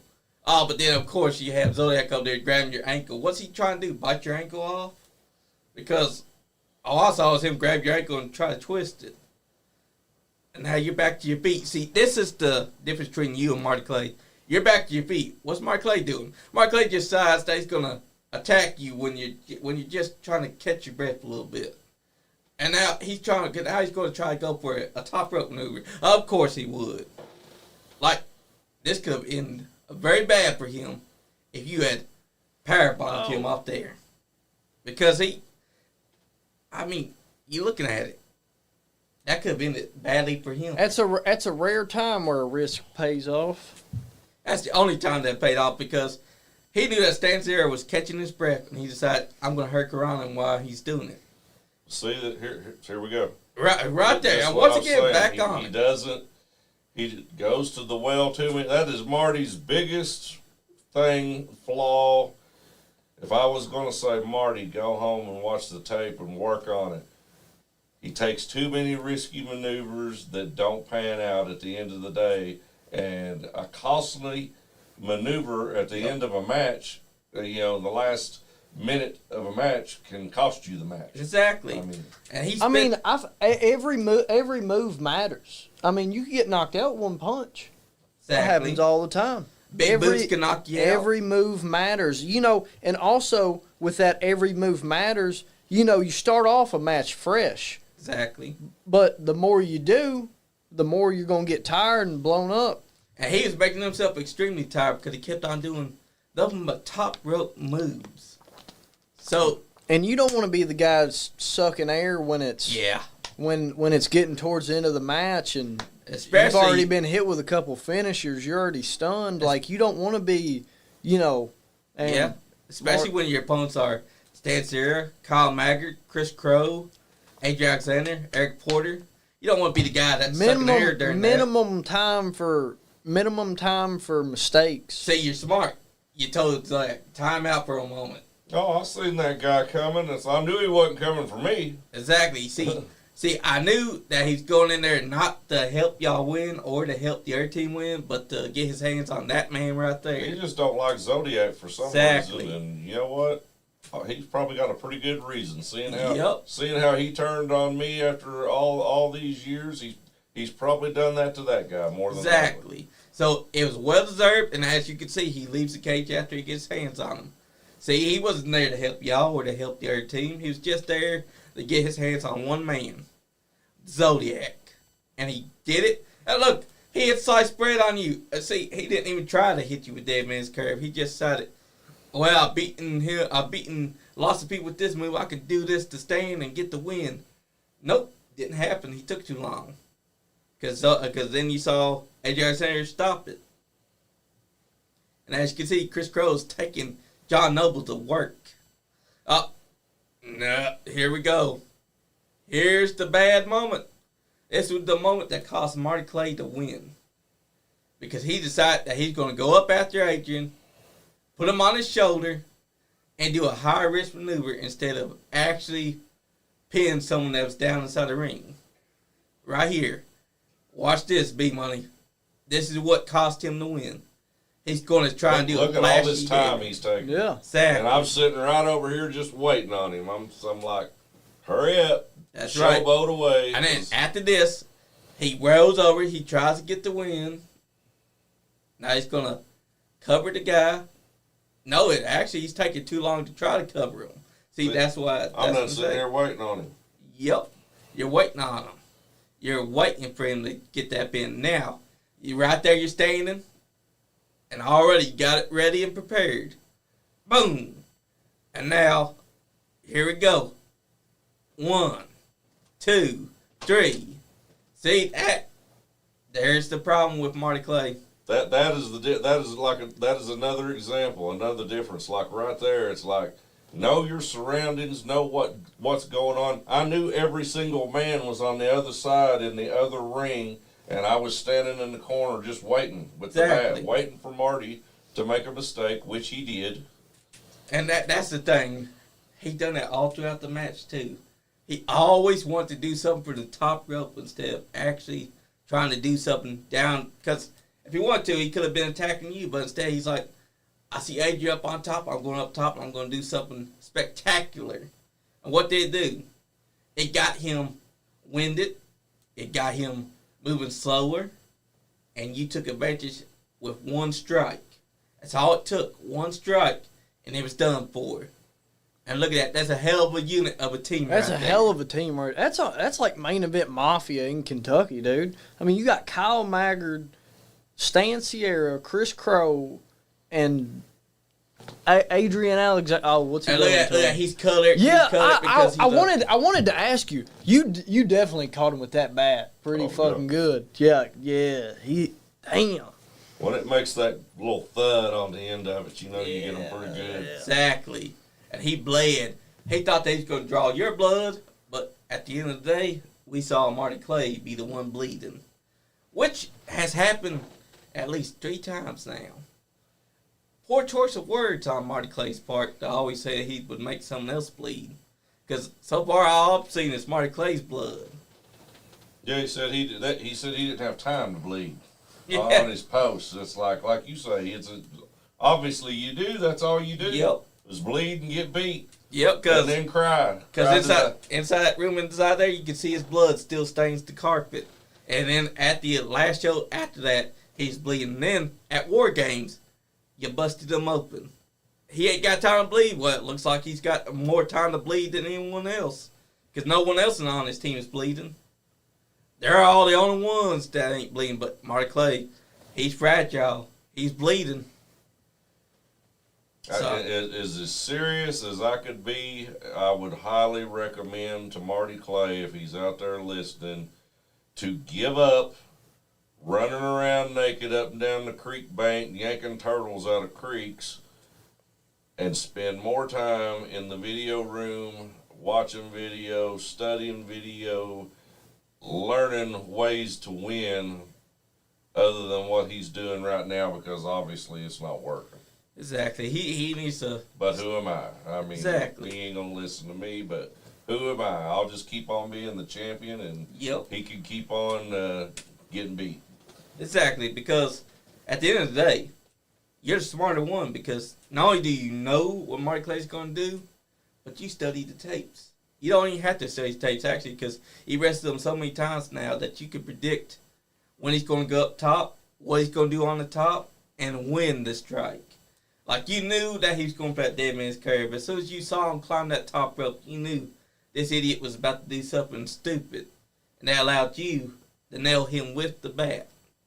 And as you can see, the man is walking away crying with blood streaming down his face. All those times that he said that he ain't got time to bleed, I beg to differ. He's had more time to bleed than anyone in the state of Kentucky. Who All would- these crybabies up here to... Yep. And that they're all crying because their baby boy Marty Clay lost yet again. It's like he doesn't understand. It's time for someone else to take the spot. It's someone else to get the chance to take on Stan Sierra, because you've already whooped his ass so many times that you've lost count. And you've made him bleed so many times as well. You know, I'm in a very unique position on the time out of the 5 out of the 6 years that I've had this championship, because this belt has been defended against veterans that's been in this business 20, 30, and it's been defended against guys that's been in this business 3 years. Exactly. I mean, I've wrestled a lot of the older generation, but I'm still here, and now I've wrestled a lot of the new generation. And Marty Clay represents that new generation. Exactly. And all I got to say is they better step their game up if they think they're going to come take my championship. Because it's not happening. Because it's looking like all they do is the same thing as he does. Going up to the top rope and not trying to find a way to beat sexy Stan Sierra.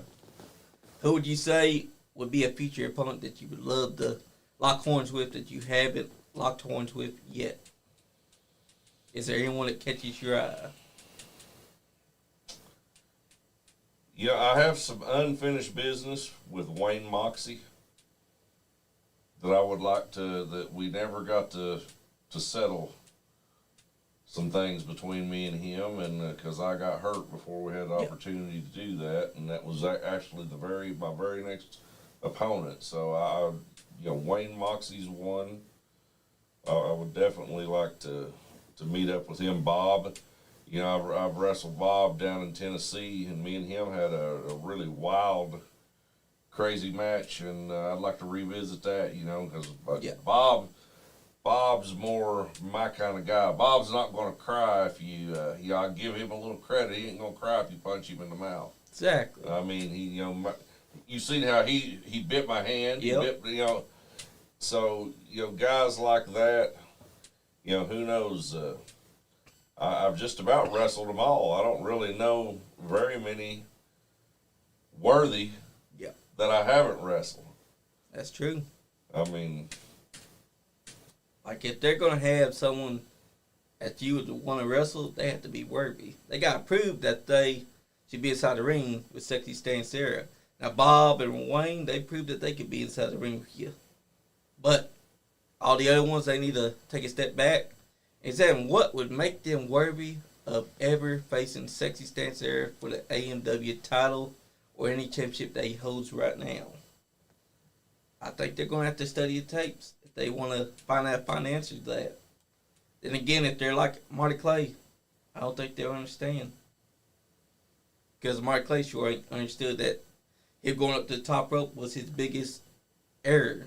And all the young guys I've been seeing, they favored the top rope as well. You have any advice for them? my advice to a lot of guys when they ask is it's just the same thing that was told me is make it mean something. You can do 15 ineffective, crazy, wild moves, but if you do that one or two that's really effective, I promise you, every time it's going to work. It's going to get the result you want. Which here's the thing though, it's changing from that. Like you said, it's going that way. That way is more the way now. I'm more of something of the past. I just happen to still be here. Yeah. But it's like, that is the new way for a lot of them. But if you look at it, all the ones that are really successful are the ones that's got that good ground and pound game. Exactly. The ones that are really successful really look at Carson Drake. Yo. I mean, Carson Drake, I would not say is a high flyer. And look how successful he is. Exactly. I mean, he's a perfect example. But he sticks out. Just won the belt, Right. MWA. Right. Yep. The NWA television television championship. champion. And he understands Memphis style wrestling. Yeah. That's one of my favorite styles. He gives me a very Memphis kind of vibe when I watch him wrestling. When I seen him at New South. Like, I understand that there's high flyers that like to do 15 crazy moves, but they gotta understand wrestling is supposed to be like ice cream flavors. You're always supposed to have something to keep every fan invested. Would you ever consider giving Maggard a shot at the title? Because I feel like the top three are Stan, Maggard, and Clay.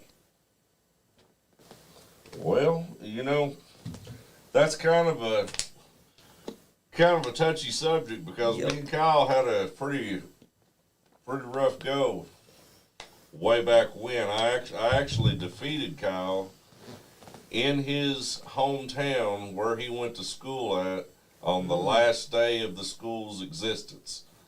And I beat him in a no-holds-barred match in front of all of his fans and his family and everybody he went to school with. Yep. I mean, there was literally people crying because I beat Kyle.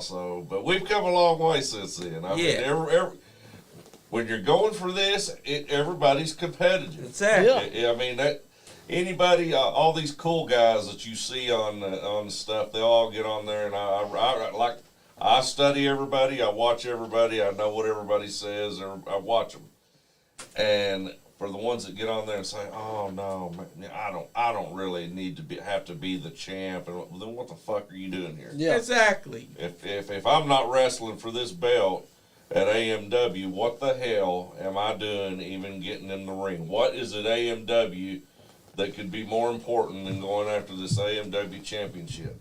people need to understand when you're inside the business, your biggest goal is to go for the championship.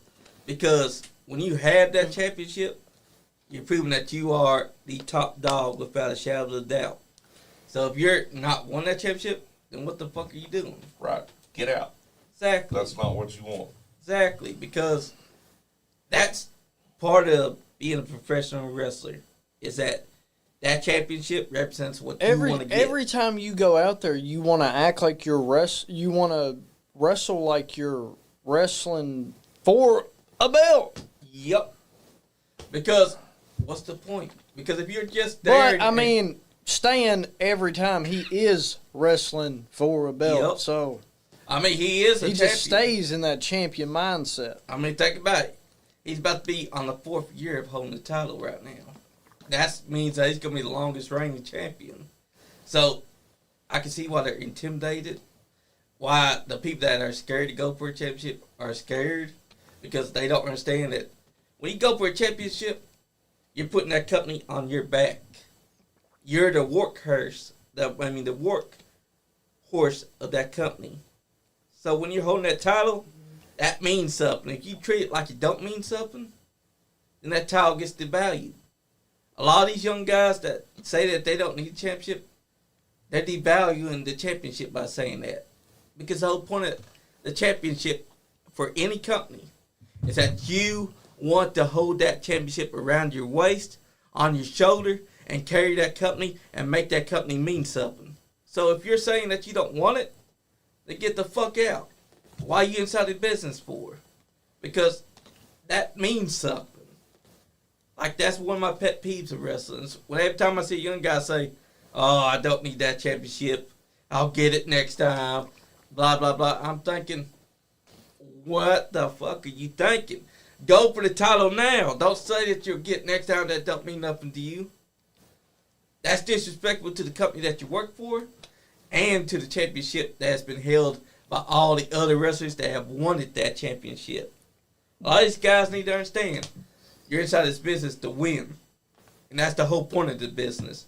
Not only to win, but to make sure that you're making money and to have those fans there want to see what you do next. Want to see what the heel's going to get. Like, the young guys need to understand the championship matters. You need to go for it. Don't be saying that you don't want it. Because you can get out of business if that's your thought process. Like, I'm tired of those types of wrestlers because I've been seeing them ever since about 2016 I've been seeing these types of wrestlers. I'm like, the whole point of you being inside business is that you want to be the champion. So why the hell you telling me that the championship don't matter to you? Yeah. Look at Stan here. That championship on his shoulder, that means something to him. And the guys that have held that title before him, that meant something to them. So it'd be disrespectful for anyone to be saying, oh, I don't need that title, it don't mean nothing to me. They need to understand the championships in wrestling mean something. Make it make sense. That's the whole point of wrestling. Like this match here, Kyle Macker's making it make sense for the fans there. And it's catching their eyes. It's getting them off their feet. You can see the fans right there clapping, trying to get Kyle to his feet. You got the guy inside the ring. He's laid out on his back. That means something. Young guys, please listen and pay attention. Because we're tired of seeing crap where you think that only your high-flying moves are what matters. No one's going to remember your 15 fucking high-flying moves. What they will remember is when you do that one thing that keeps your opponent grounded.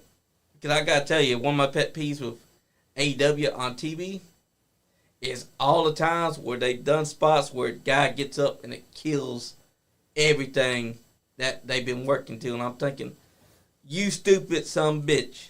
Because that right there says he's disrespecting the business. Because they need to understand, sell.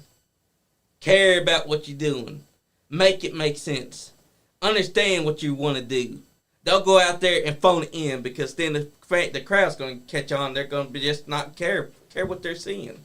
They want him to come to see what you're doing next. And that's something that I can say at AMW makes happen. They make sure that everyone knows what's going to happen, and they make sure that everyone knows that you're going to get Stan Sierra no matter what. Man, I feel like we've went over a lot of stuff, and I think it's time to put Marty Clay aside and talk Yep. about something big coming up that Stan just announced. Oh yes. How do you feel going into a match with Rhino? You know what? I'm looking forward to that because I've been to that building before, but I was still injured at the time, and I was actually in a wheelchair. But I went to the building, and man, you talk about wrestling fans. I mean that is a wrestling hotbed of really great fans that like old school wrestling, and I think they have high hopes. They think this is going to be one of the biggest events that they've had at that school, and they're pumping it up like that, and I think it's going to be a big deal. I'm looking forward to it. And how do you feel about Rhino, the man beast, deciding to challenge you? Well, here's the thing. Just like I've been saying all night long, I'm not going to go into it any different. Rhino might be there to make a buck and shake hands with the people and do all that. I'm there to win. Exactly. I'm not there to, I don't care that he's been to TNA or wherever he's been.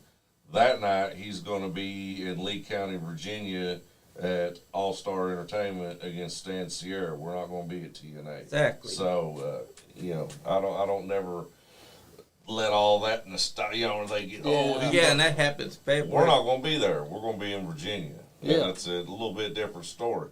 Exactly. And that's going to be happening in February of 2025.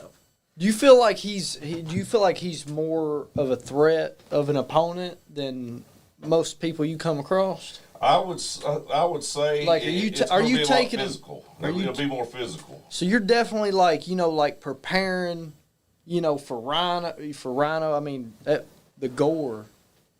Exactly. The gore can tear people apart, but here's the thing. What happens if he can't hit the gore? Because this man's going to make sure that Rhino ain't going to be able to stand on his feet to hit that gore. He's going to make sure that whatever he does, Rhino ain't going to be able to hit the gore. Rhino ain't going to be able to get the win. And Rhino ain't walking out saying that he beat Stan Sierra. Because Stan Sierra is going to do whatever it takes to keep Rhino on the mat. I mean, like what Chris Crow was talking about when Chris Crow was here. He said that his favorite thing about wrestling is when you punch a man something out. You can tell who's a tough man and who ain't. And there's a lot of pussies in wrestling. But the best wrestling matches are the ones that are hard hitting between the wrestlers. I can guarantee that Stan Sierra and Rhino are going to tear the house down because these two men know what it takes to beat the hell out of each other. You won't be seeing no tears from them. It's going to be hard hitting, and it's going to be something that a lot of fans out there is going to be enjoying. And I guarantee that everyone's going to be walking away saying, what about that Stan Sierra versus Rhino match? I tell you what, I can already see Stan Sierra's walking out winning. Listen, All Star Entertainment down in Virginia got a really good product down there too. A lot of the guys that come from there come from Tom Pritchard and come from Jimmy Valiant's Boogie Camp down there. So you got good guys, good talented guys. A lot of guys that are smart to the business. Exactly. And so I always enjoy going down there. Anywhere I've been down in Virginia and Tennessee around there has always had just awesome fans. I mean, exactly. They show up ready to. They hate the bad guys and they like the good guys, and that's just how they are. I mean, exactly. And that's the best kind of crowds to have, because you got a crowd like that, it's going to bring the energy to the show, because you want to feed off that energy. Because I've seen some crowds that wasn't that good. Look here, I don't mean to interrupt you, but look here, right here. Jimmy Wally's talking about it earlier. There he is. I should have just hit him right in the back of the head. Yeah, you should have, because look, it's a cage match. And he's checking the cage to make sure that you can't do that. But it's him that's putting you that's being right there and trying to chastise you, but he's right there. I mean, what business does he have even being right there whenever I'm doing what the fan, when you go to an AMW event, you want to hear from the champ. Exactly. I mean, you want to hear what the champ has to say. It's just not Yeah. Joe Blow. And look, he was whispering things to the referee. You don't want to hear from Jimmy Walls. We Right. wanted to hear from Jimmy Walls 400 years ago. Right. Not today. Right. Yeah, it's supposed to be Sexy Stan Sierra's time, and here he is coming out there and whispering to the referee about something. Is he trying to tell the referee to call it on you? Because Look, pointing in your. look, he's getting up right up inside your business. Do you think he gets up in your face and stuff because he's not scared of it, or do you think it's because he might be a higher up? Oh well, he knows that when it comes to AMW officials, that if I haul off and knock the hell out of him, he could make my life difficult for a little while. For a little while he could, but. And that's why you refrain yourself, and you have that. You can not because you know the consequences. But you could tell that he had something planned because he was talking to the referee where only the referee could hear while you were on the microphone. Well, I mean, just being honest. I mean, I'm all about honesty tonight on this interview. I don't know why, but I'm about. You seen me and Jimmy Walls standing there together. I mean, if I want to do something to Jimmy Walls, that'd be like abusing a child. I mean, that is the caliber of it. Exactly. There's nothing he could do if I wanted to haul off and give him a beating, except lay there and take a beating and hope that somebody felt sorry for him and come. There's no. I mean, you don't get a win out of it other than it kind of would be funny. It would be funny. It would be Yeah, funny. it would be funny. It'd be funny, but you beat up an old man. That's all you. I mean, Yeah, exactly. A smart ass old man that deserved it. Exactly. True. There's Because some that don't deserve it. He deserves it. yeah, because he's putting himself inside your business. Like if he'd stay out of your business, you wouldn't be wanting to attack him.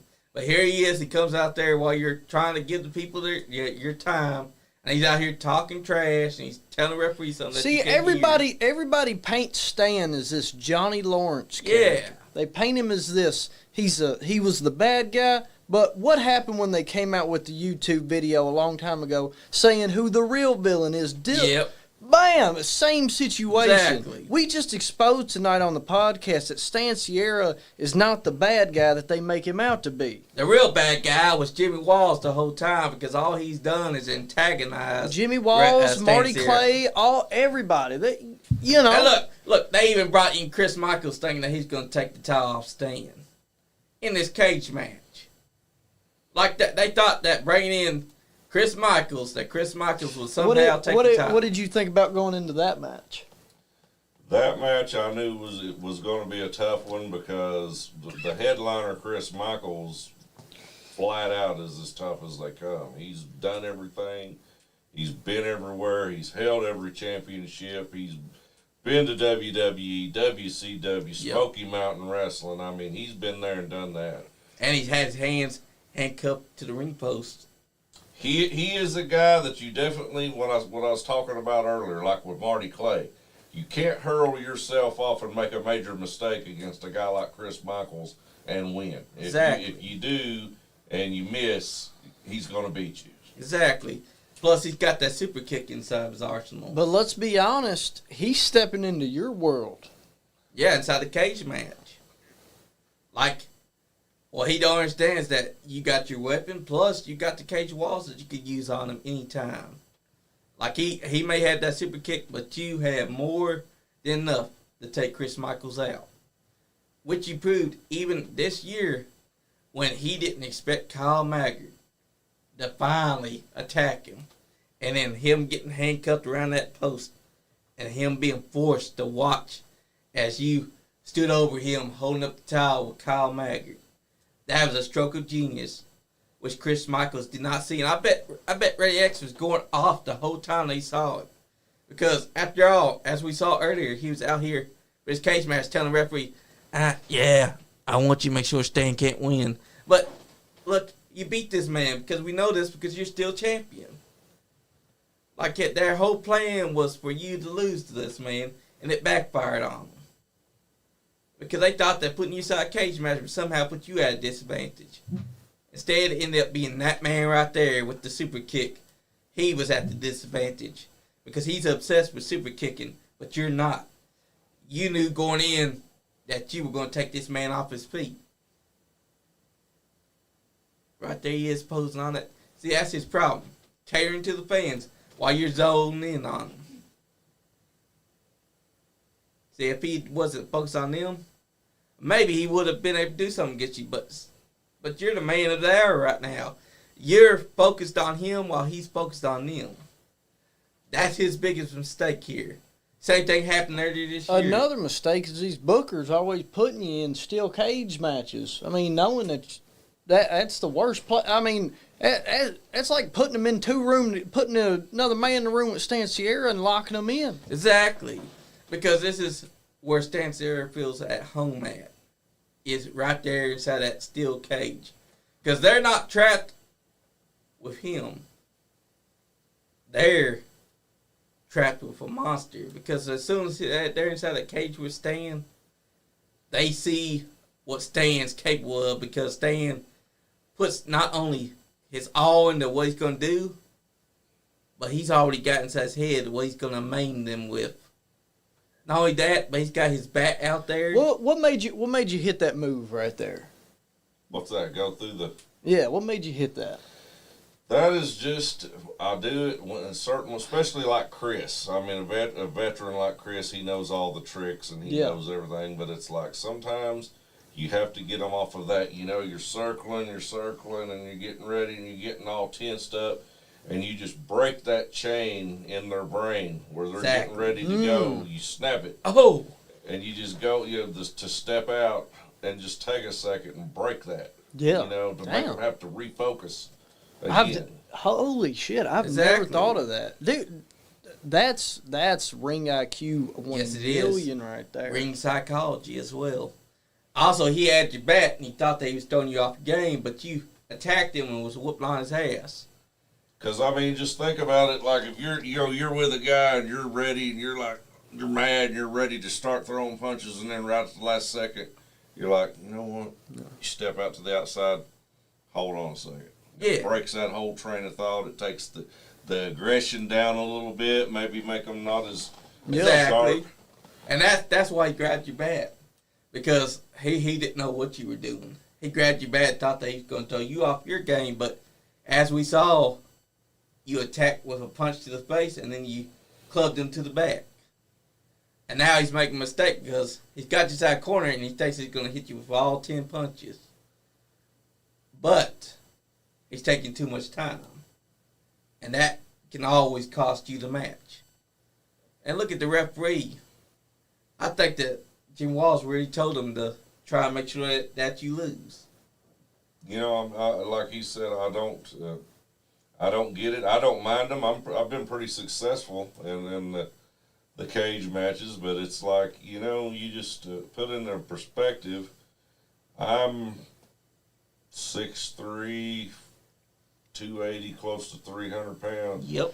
You know, you lock me in a cage and you force me to have to fight my way out of it, but then you cry on the results. Yeah. Because they don't go the way that you want them to go. I mean, you put any of us in a situation where we feel threatened, we're going to do whatever it takes to survive. It's all about survival, because when you're inside a cage, your instincts kick in.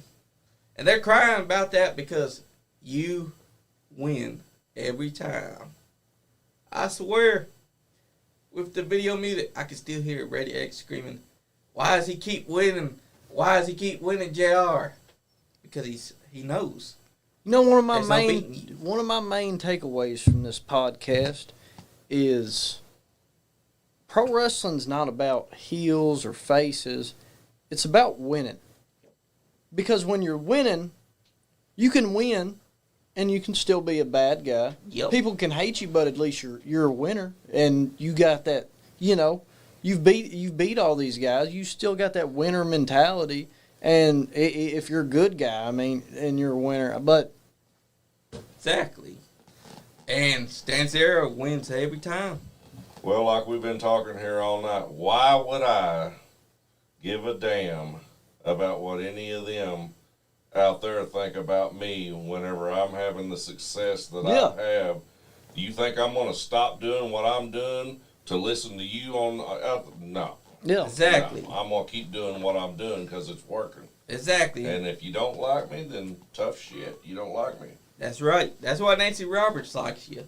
Because she knows Stan Sarah will do whatever the hell Stan Sarah wants. And Jim Walsh, you've known, don't be thinking that because it's a cage match that somehow he's going to throw you off the game. Because now I understand why he came out there. He thought that by being out there, it would throw you off. But the real thing was Chris Michaels got thrown off because you punched him inside the mouth and clubbed him to the back. I could see real fear cross his eyes because he realized, oh, damn, I didn't get into his head. He got into my head. And that's the big difference between you and him. And right there, you're using the corner because you know that he has to come over to you. You don't have to go over to him. He can attack you. Oh, there he goes, grabbing your bat. See that? See, they all try to cheat. They always try to start cheating. And now he's trying to do something weird to you, man. Apparently he thinks that by doing that, he's somehow going to hurt Stan. Like he's using your weapon, which is yours, and they say that you're cheating. You didn't even grab the bat. This whole match, I've not seen you grab the bat once, but I've seen Chris Michaels pick it up and attack you several times. And right now, you're down because your own weapon. It wasn't because of Chris Michaels, because Chris Michaels don't hit you as hard as that weapon. Hey, that weapon holds a lot of power, too. It does. Because apparently they all want to disrespect Stan by taking this weapon. And yet it's him that's the bad guy. I've not seen him grab that weapon at all, even when it's right there beside him. Oh, I got a question for you. So we haven't got to talk to you really since all the fair tours in the summer. Yep. I want to know how was that for you? How was this summer for you? It was pretty good. Pretty good. I hear you on that because the fair tours are definitely some of the best that you're gonna find. If people want to see great wrestling for the fair, people love the fair tour, and it sounds like y'all did like a pretty kick-ass job on this last go-around. Yeah, we do every year, for a while now. I mean, it's the fairs are great. People come out to them. I think it does a lot of good for like surrounding places because you're starting to get people. You're starting to get more wrestling fans actually that'll come to the fair on the night that wrestling's there. Yeah, that's what I'm talking about. Before it's always kind of been where people are in and they see it and they stop by. Right. But exactly. I'm noticing like last year in particular, since you brought last year up, it's like people were coming and a lot of people like bigger was coming and staying for the whole thing. Yeah. And not passing through and going to the other, things going on. So it's starting to get, a lot more wrestling orientated, it seems like, wrestling fans. That's right. Starting to be there. And that's a beautiful thing to see, too, is finding wrestling fans that want to genuinely see all that wrestling action. Like, that's a beautiful thing. And the fair tour, that fairground wrestling, nothing beats it. Hey, them big fair shows with 100 degrees heat out and everybody's hot and everything's it's nothing like them. Dude, we set up. So my uncle had a ring, Al Steel, and we set it up one summer in the backyard. And dude, so we didn't realize it's middle of summer. This mat is fucking black, dude. So we was in the ring and he was teaching us how to take bumps. And dude, the first bump, dude, I felt like I was on fire, dude. It was so hot. I got up instantly. I was like, ooh. Hey, at least you learned something. Yeah. Like, people say it's trampoline, but it's not. No, it's not. Like, those people that try and say that is, I dare them to get inside the ring and just for help it. Climb up to the middle rope and just free fall backwards. Tell me if it's a trampoline then. I guarantee they ain't getting up. They're going to be holding their back for a week. Just take a regular standing bump. It'll knock the wind out of you. Also, go out there onto the apron and take a back bump onto there because let me tell you, that's the hardest part, and that ain't no joke either. So, going in, because, we're wrapping it up on the end of the year, What was your favorite moment from this year? You know, probably my favorite moment was, well, there's a couple. Probably defeating Chris in Edmonton in a 2 out of 3 falls in his hometown. Yeah. Trying to beat Chris in his hometown. Nice. That was pretty big for me to be able to do that. And of course, the war games. I mean, that's that. Watching those guys be able to come together as a team, I mean, helped me want to get back even quicker, because it was like I knew we've got something good going there, and so watching those guys, come together and make that unit strong, Yeah. that was a lot of fun. Exactly. Going into 2025, what are we expecting out of Stan Sierra? Good question.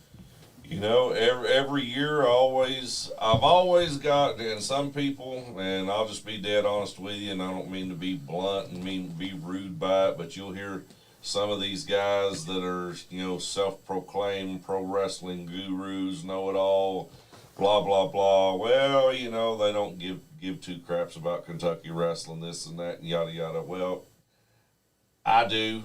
And I don't give a shit if you do or not. If you don't, then stay the hell out of Kentucky and don't wrestle in Kentucky. Exactly. I'll go ahead. I'll keep main eventing all the shows, and you can just stay the fuck out of Kentucky, and I'll take care of it. Yeah. But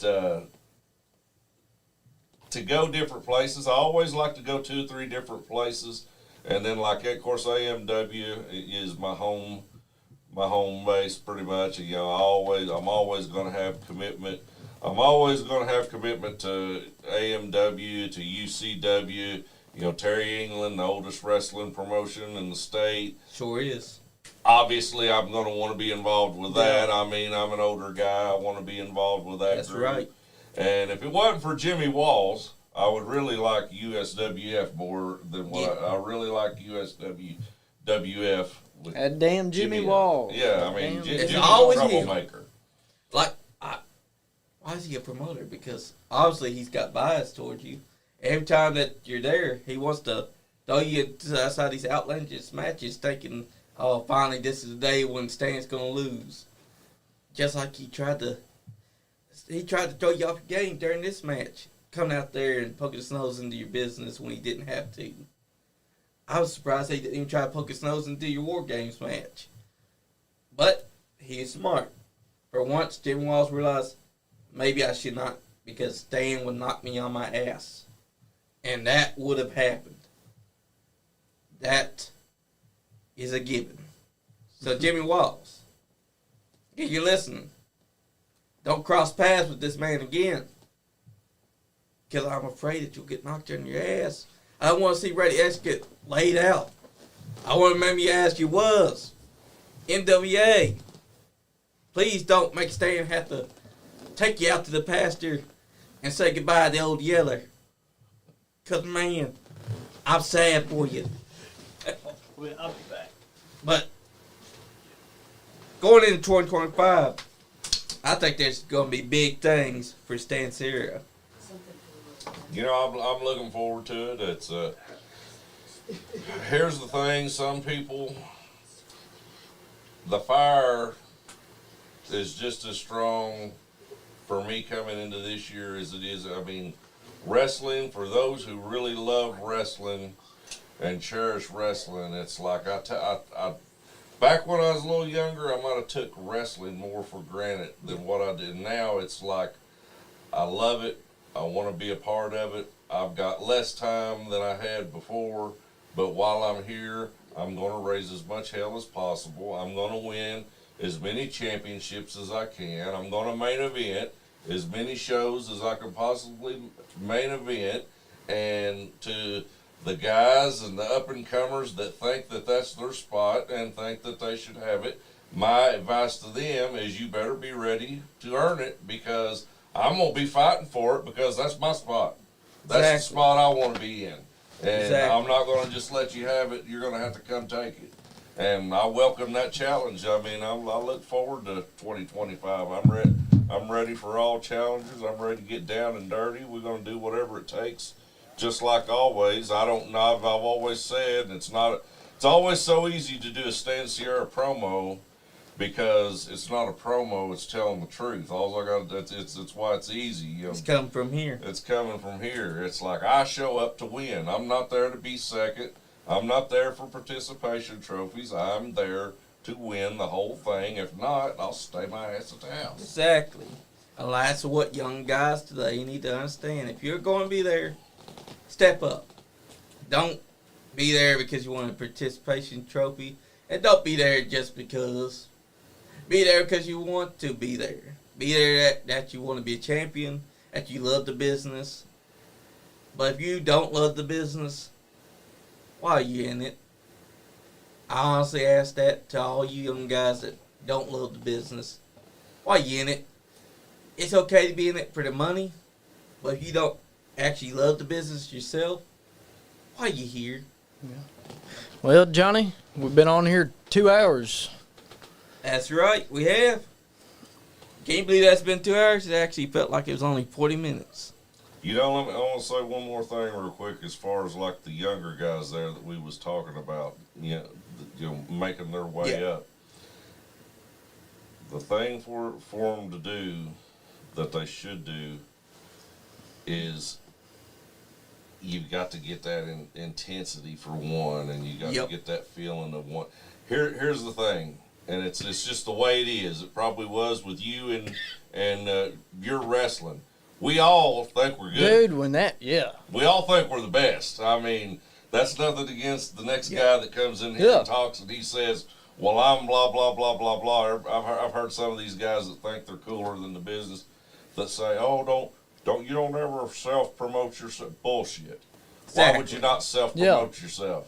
That's Bullshit. the key. That's the why? key to wrestling. Why? Because are you going to promote me? That's no. right. No. I mean, think about it. Some of these young guys don't even promote the company that they work for. Like they don't post the promo pictures. They don't post the flyers. They don't even cut promos. They wait until the company themselves post the promos.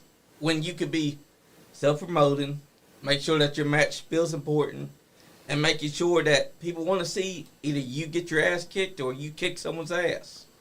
That's the whole goal. The young guys need to take your advice that you were just given. And they need to go back and listen to this. They need to study the tapes as well and learn from that. Because then it'll help the business grow like it's supposed to. Because I feel like we regressed where there's young guys that don't want to listen because they think, oh, my shit don't stink. Guys, listen to the veterans, please. Because you may think that you're doing something to get the casual fans liking what you're doing. But at the end of the day, they ain't going to remember all the 15 fucking high fly moves that you've done. And they're not going to remember half the things you did unless you make it make sense. So please go back and study your tapes. I'm not saying that you have to completely try to be like the Memphis style of wrestling. I'm just saying that maybe it's time to study your tapes and try to keep wrestling the way it was supposed to be. Bring the fans. Don't try to make the boys inside the back mark out. Make the fans on the outside, that's right there at ringside, cheer or hate your guts. Don't make the boys. They're there for a reason. They come there to have a good time. Exactly. They might have had a bad week all week, and they're waiting until wrestling comes because they're going to show up. They're going to raise hell. They're going to have fun. Exactly. They're going to have a good time. That might be somebody's escape from everything. Exactly. Wrestling. I mean, for me, wrestling is my whole life. Wrestling and collegiate wrestling and pro wrestling are both that's my life. Exactly. And I feel like collegiate wrestling honestly saved me. Yep. Really. And plus, fuck trying to make the boys side back pop. It's not them that should decide what you're doing out there. It's those fans right there at ringside that decide if you're doing good or if you're doing bad. If they're doing crickets, then you're doing something bad. Who cares about what the people inside back think? It's the people on the outside right there around that ring that are going to give you the feedback that you need to improve. So I implore them to make sure that they go back and they study the tapes, and also realize that the boys inside the back ain't the ones that's going to decide if you're doing good or if you're doing bad. It's going to be the guys on the outside, the women and children and the men that's out there, that's going to decide if your match is good or bad. Don't pop it. Video does not lie. Exactly. That is one thing for certain. Video does not lie. I've been, and some guy, and like I said just a minute ago, we all think we're the best. We all think we should be on top, yada yada. But whenever you get there, the people will not lie. If you go out there and do 500 Dean Malenko moves with 300 false finishes, and all of it goes perfect and all of it looks beautiful visually on the tape, but the crowd's sitting there the whole time with their hands in their hand and watching, and then another match comes out and they do way less than what you done right there, but the people are going bonkers. Who had the better match? Yeah. Exactly. I'm just saying, guys, follow his advice. I mean, the fans do not, if we're there, if our goal is to get them, when you go back, you can watch a video. I always used to say, because you could get around certain guys, and no matter what, their egos would not let them say, well, you know, maybe I didn't have the best match or blah, blah, blah. You turn the video on, there's no denying it. I mean, you can play that game all you want, but you guys are into all this technology. You know, video does not lie. No, Exactly. it don't. Even like Especially the matches that were fans. filmed of mine. Oh, I might have fucked up a move or something, and then maybe thinking, no, I didn't. And then look back on it, yeah, I did. I Maybe mean, gotta look work at on this. something. The video does not lie. They were into that match that you just had. The fans are up on their feet. They're cussing at you. They're hating. They're trying to get the referee to get up. Not one person there is sitting on their hands and knees. They're paying attention to what Stan Sarah is doing on his way out. The video does not lie. If they would just pay attention to the fans, they would understand if their match sucked or if their match was the best there was. And with that, guys, who wants to give their final says? Start us off. Oh wait, no, you ended. All right. Man, it was a great night here. It's always a pleasure being in here with the champ, the man Stan. I think it's honestly crazy that the same little kid that was in the crowd gets to sit here in the studio with you tonight. And thank you so much for coming. I always love doing the podcast with you. You're the best wrestler in Kentucky, no matter what anybody says. No Marty Clay, nobody. I've adopted the bandana because it's badass. And with that, thank y'all. That's right. Your floor, Stan. Well, I want to thank both of you guys. You know, I had said on the way up here, they said, a couple people said, you know, how you going to be up there being around Superfly? Last time you was up there, you might have sucker punched him. Yeah. And I said, you know what? It's like this. I got up there, and sometimes when I like to play, play a little rough. Yep. We played a little rough. I sucker punched you. You took it like a man, and That's I thought, right. you know what? You didn't cry about it. You didn't complain about it. You got right back up, and I thought, Well, I'm going to come back here. I don't know about right back. I don't know about. He was asleep for a couple minutes. But I didn't cry. That's the difference. I had to drag you down the stairs, though, because Andy left early, and I had to take you down the stairs and get you in the car. But I didn't cry. But it was worth it. But needless to say, I was on point with everything else tonight. You earned it. You didn't cry about it. So I thought, you know what? I'm going to go back up there, and I'm going to give him an honest, fair interview. We'll talk That's about right. whatever you want to talk about because you earned that. But for as far as me, to wrap it up, 2025, I got Withfield, Virginia, Friday night. That's about 5 hours and 45 minutes away. They've got it's a benefit, Christmas benefit for abused children and women, and so it's a good thing for that. I got February 8th coming up with Rhino, of course.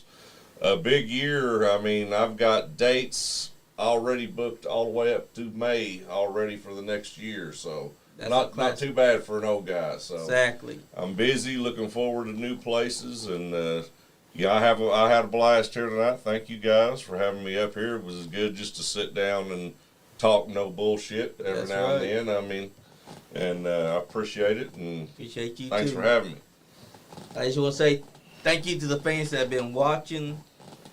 Jimmy Walls, we know you were watching. It's okay that you got scared to say anything, but you were watching, and that's what counts. James Kendrick, thank you for tuning in as well. You were a good man, although your training didn't help Andy, though, when I whooped his ass. But that's besides the point. But anyways, guys, we here at the Nice Game Podcast want you to stay nice, and always remember, if you ain't having fun, You ain't getting none. damn, skip it.